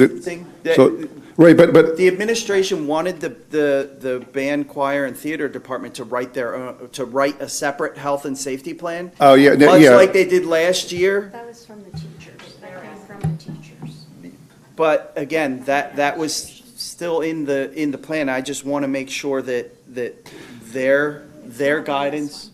Right, but is frankly, included with this, so they don't need their own health and safety plan. but frankly, our language regarding social distancing is to the greatest extent possible, you know. So, right, when feasible. So if the teachers on the ground level decide that they can separate the kids to a greater level, they're going to have permission to do it. So, I mean, if you're trying to prevent them from forcing the kids to 6 feet, the only thing that will prevent that is the space in the room. I'm again trying to prevent the administration or people higher up to instruct the teachers to do things outside of what our health and safety plan is that we're approving. Yeah, but our health and safety plan already gives the teachers the ability to do it. And the teachers can be told by their administrators, their Well, bosses, to do Dr. other Hoffman things. is saying that that's something they requested, and so Yes, the music department reached out to us requesting, based on some updated studies that they have been reading, that they be allowed to purchase additional PPE and put some strategies into place. We didn't have them go through the exercise of writing that yet, so I can't tell you tonight what those things are or what the requests are, but I just wanted to make sure to be clear, and Ms. Edwards can correct me if she knows something that I don't, but that was put into the plan at the request of the teachers. So I just want to be clear that that's where that came from. So the biggest thing we can do to help them is giant doses of ventilation in a place that if they're exhaling aerosols. we're going to say ivermectin. I thought you were going to say it. I did. And with a prophylactic dose of ivermectin, $3 a shot. Dr. Harner and perhaps Mr. Christie, can you talk about ventilation and some of the things that we're doing as far as ventilation? And as I mentioned earlier in that email, can you talk about the ventilation specifically in QE? Because that's been an area of concern for us going back. So what sort of things are we doing? QE last year, we purchased air purifiers for every classroom. Each classroom has a floor fan and/or a ceiling fan, and they were permitted to open up windows. The uni vents are bringing in fresh air, however, the air is warm at certain times of the year, so it is 100% fresh air coming into that building, even though it's warm air. But we are limited to air conditioning due to electrical capacity, as was described. I think it was the May 5th facilities are board meeting with Dewey Engineering, so we are strapped at that point. But that's still an area of concern, even though we have these air purifiers and all. What about other buildings? What building was that? QE. QE. Oh, yeah, more fans. More fans. I've been asking for 3 years for you guys to get more fans. You got the Get the money in the budget. fans. Buy more fans. Yeah. Yeah, and that study that I sent around from University of Waterloo, it shows that even moderate ventilation and air motion is better than the best R95 mask. I mean, yeah, ditch the mask and get So the get air fans for moving. every room, 3 of them. And yeah, just the ventilation, because it's the aerosols that hang. They drift, and If somebody has it, right? I mean, if nobody in the that's what that music group has COVID, then it ESSER doesn't funding was matter. for anyway, for those kind of things. No, it really is. It's for ventilation. That's one of the things it's for.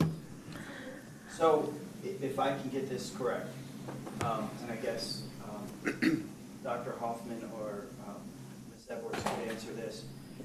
If we do not make any mention of the band, choir, and theater sections here, they will be incorporated automatically into this health and safety plan until they write their own.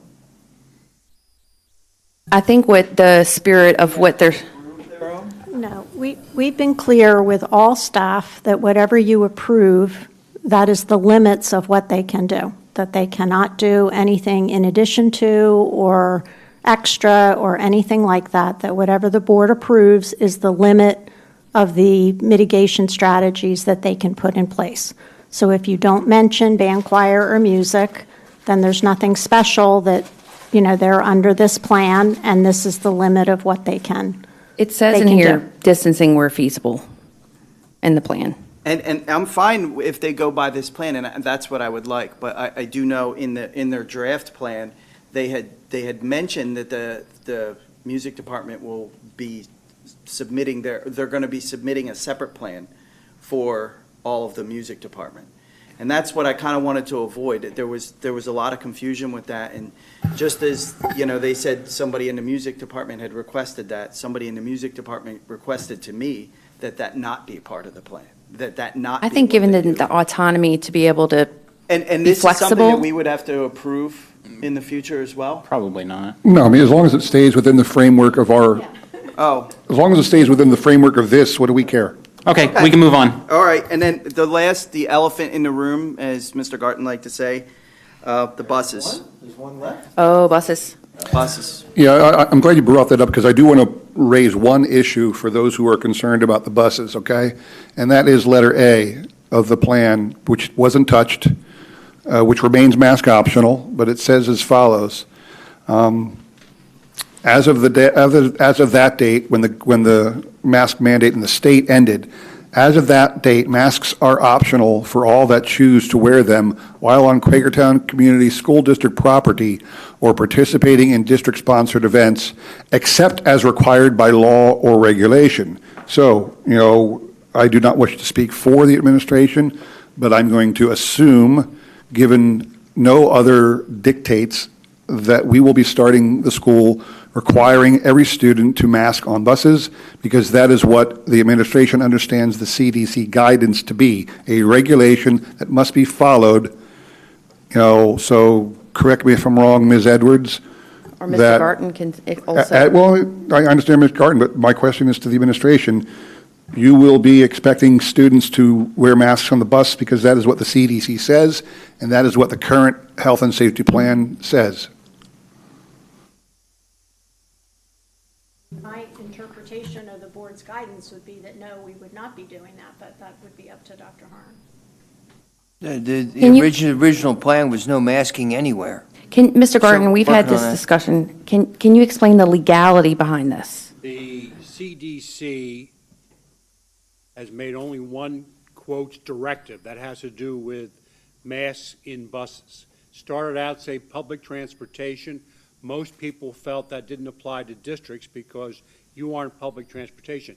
They then clarified and said, yes, school buses are mandatory. Now, our people, it's all over. Most of the districts in the county are trying to comply with that. It's ridiculous, though. If you don't need one when you're at the school bus stop, you get on the bus, you put it on, and you take it off when you get out. It's kind of ridiculous, but it has more weight than a recommendation. Didn't we get requests from Levy to mask on the bus? Or is that old now? Thank you, but if you'd please. Sir? Yeah, has Levy weighed in on?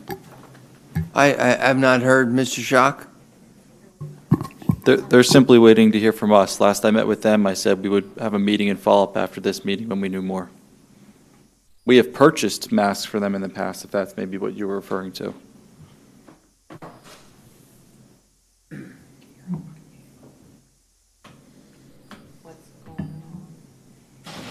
We're not really sure. Did you make a motion or no? No. I just brought it I up moved that to it's. table the mask on buses issue until we get clarification from.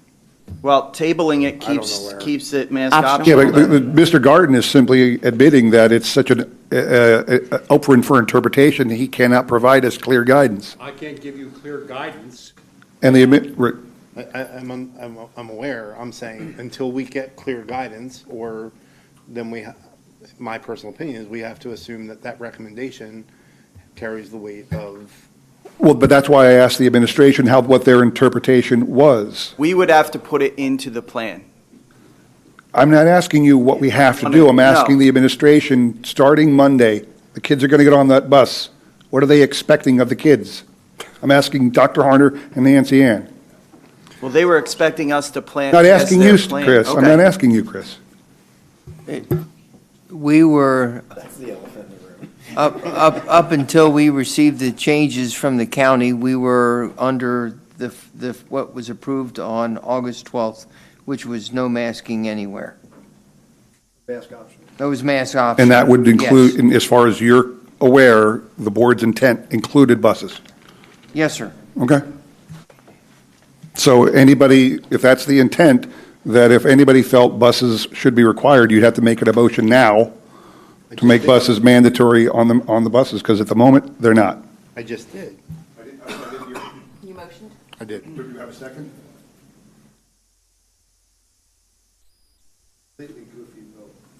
Well, nobody's seconding it. I agree with, no one seconded it. All right, we don't have a second, so the motion fails. But of course, this is fluid and It is can very change fluid, as very much advisory fluid. changes. And the CDC guidance does expire, was it September 15th, I believe? I believe so, yes. I believe so. Oh, wow. So this may be, not even an issue in a few weeks anyway. And by the way, that is the end of my list. Hallelujah. And now we can move to Brian's list. We got an applause.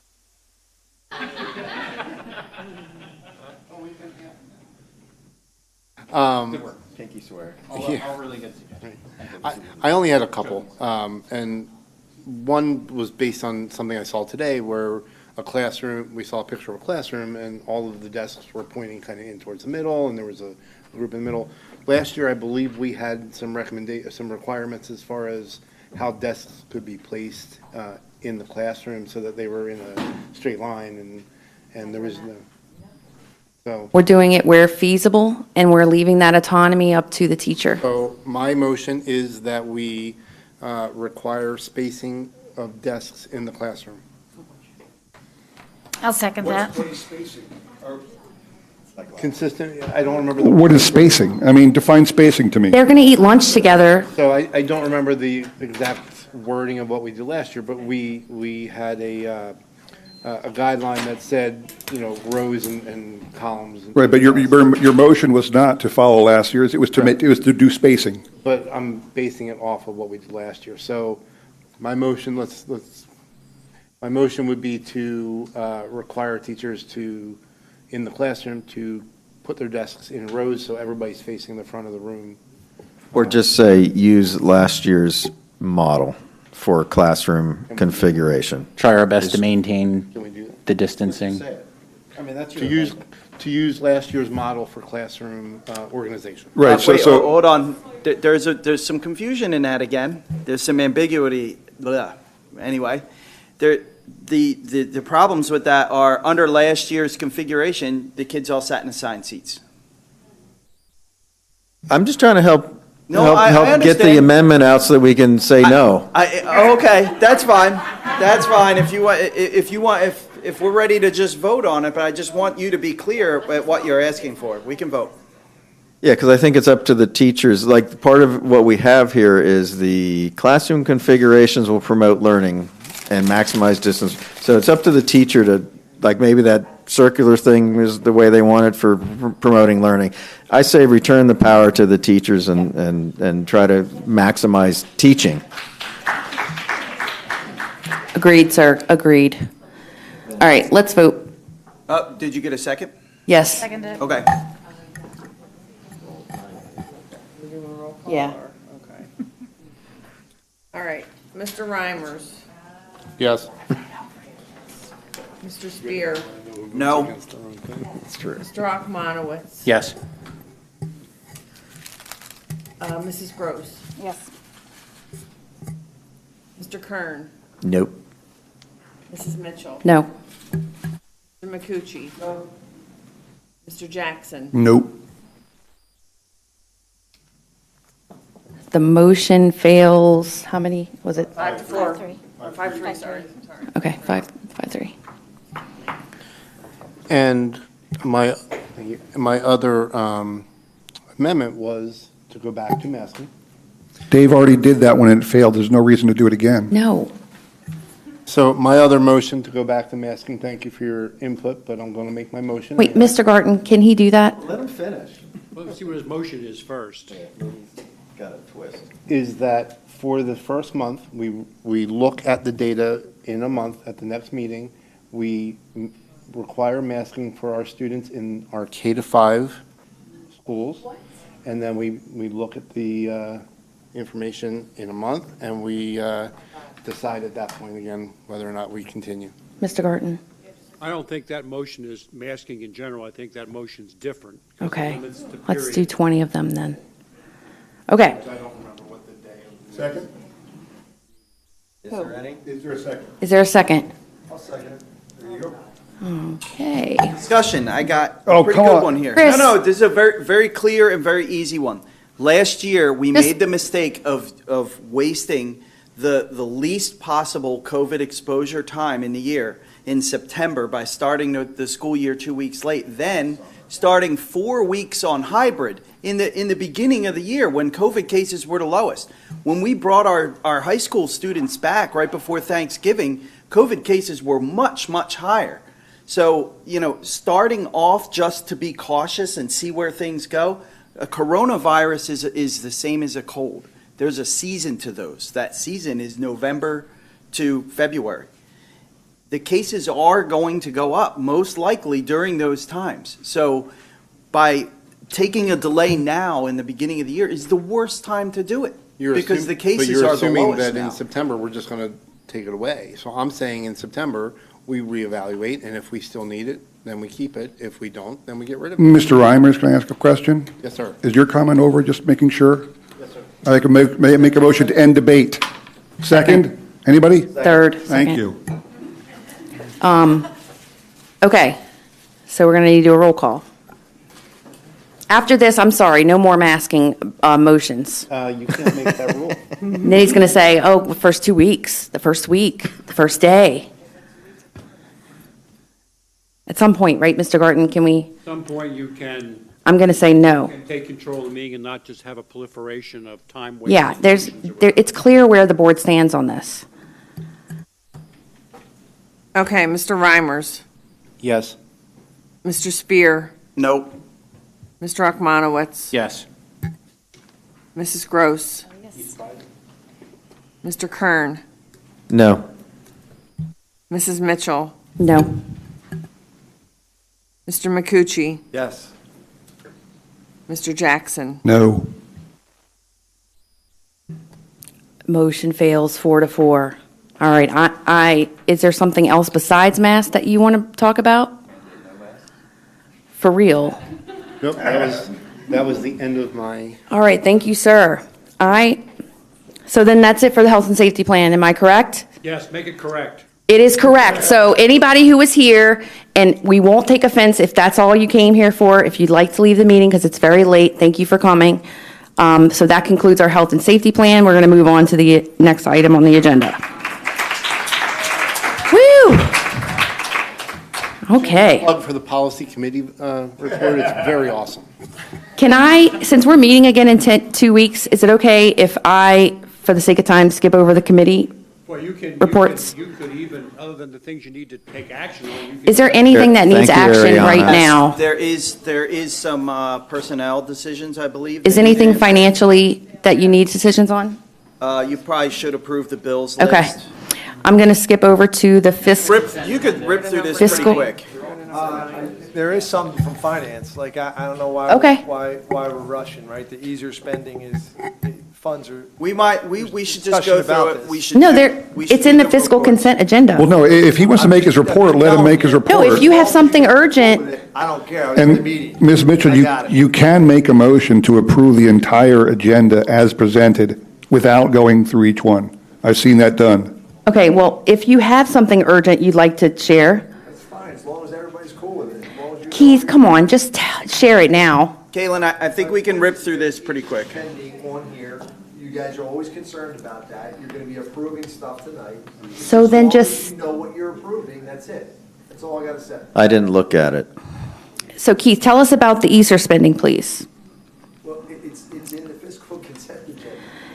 Oh my gosh, I'll be Keith. back. I'm just going over here. Oh, you can go. You know, I do have to go to the bathroom too.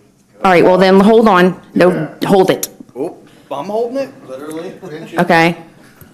We're almost done. No, hold it. Yes. Is there anything that's pertinent aside from us wanting to understand this funding and how it's spent, Keith? Or you just wanted to call attention that it's important? So it's 10F, QCSD ESER 2 and 3 overview. Is that? That is it, yep. So everybody take a moment. And I did see, I've been following this since the initial framework was sent out.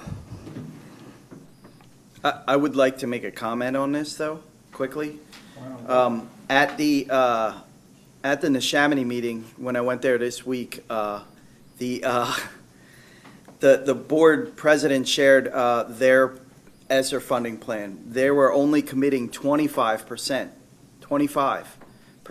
of their ESSER funding, which was $8 million, to education loss.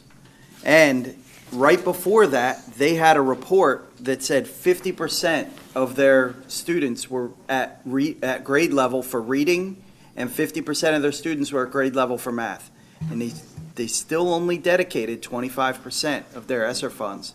When I spoke to them afterwards, and they said, and the administration was lucky to get that. Like, there was a fight to get that extra 5%, because 20% is required. You know, due respect, Mr. Sphere, what do I care what Neshaminy did? You don't have to care. Then why are you wasting my time? We're committing, we're agreeing to commit 100% of our ESSER funds, 100% to learning loss, when we do have facilities that could use some of that money. And you're welcome to make motions, and we're welcome to instruct the administration to change. I don't know that we have to vote on this tonight. I'm just saying, on this ESSER funding, because we don't have to commit to this. There are a couple contracts on there. Okay. They're just a few pieces of, or small percentages of the total pie. So- And it's out of the $5.1 million that's been talked about earlier. Okay. It's not, you mean it's out of it, it's not part of that 5.1, it's part of the earlier? Sir. Oh, it's out, it's part of the new funding that we may Yes, sir. not get now because we're so reckless with our health and safety. Okay, plan. come on. So, can I So make? is this item, curious, is this item F, is this an item that we're voting on? Because it almost seems like we could just vote on the pending contracts. Why don't we just approve the whole fiscal consent agenda and move on? I mean, I'm fine with that. I'm just asking if there is concern. I'd like to make a motion to pass the fiscal consent agenda. Oh, you know what, though? What I was going to do was, how do I do that with the whole agenda? Oh, you would make a motion to approve agenda items 9 through, we're going down to find 13. 9 through 13 are action items. So you'd make someone has to make a motion to approve agenda items 9 through 13. I'll make a motion to approve Second. items 9 through 13. Discussion.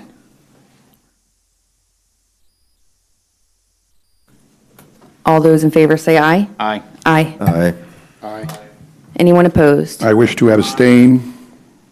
When opposed, but I wish to abstain. Seven approved.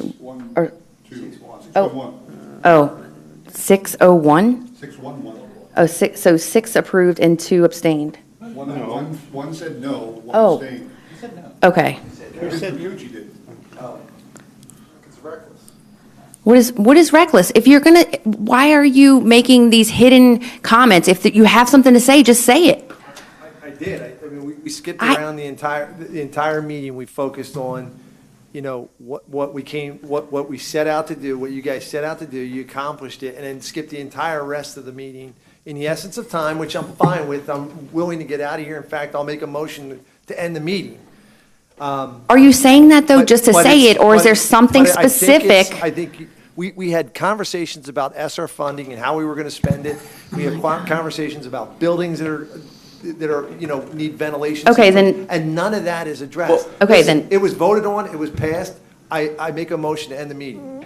But Keith, he did mention that there's only a little bit of second. ESSER funding spending in here, that we'll still be able to have that discussion for the, Yeah, and due respect, Mr. McCucci, Ms. Mitchell told you if you had something you wanted to share, please share. You said you just pissed it away. Yeah, and he just wants to sit here and complain. The motion's been seconded. Knucklehead. I'll stay here and talk to you about it. Oh, it's fine. You were at the meeting. We already All right, voted. we have to vote on ending the meeting, so. All in favor? Aye.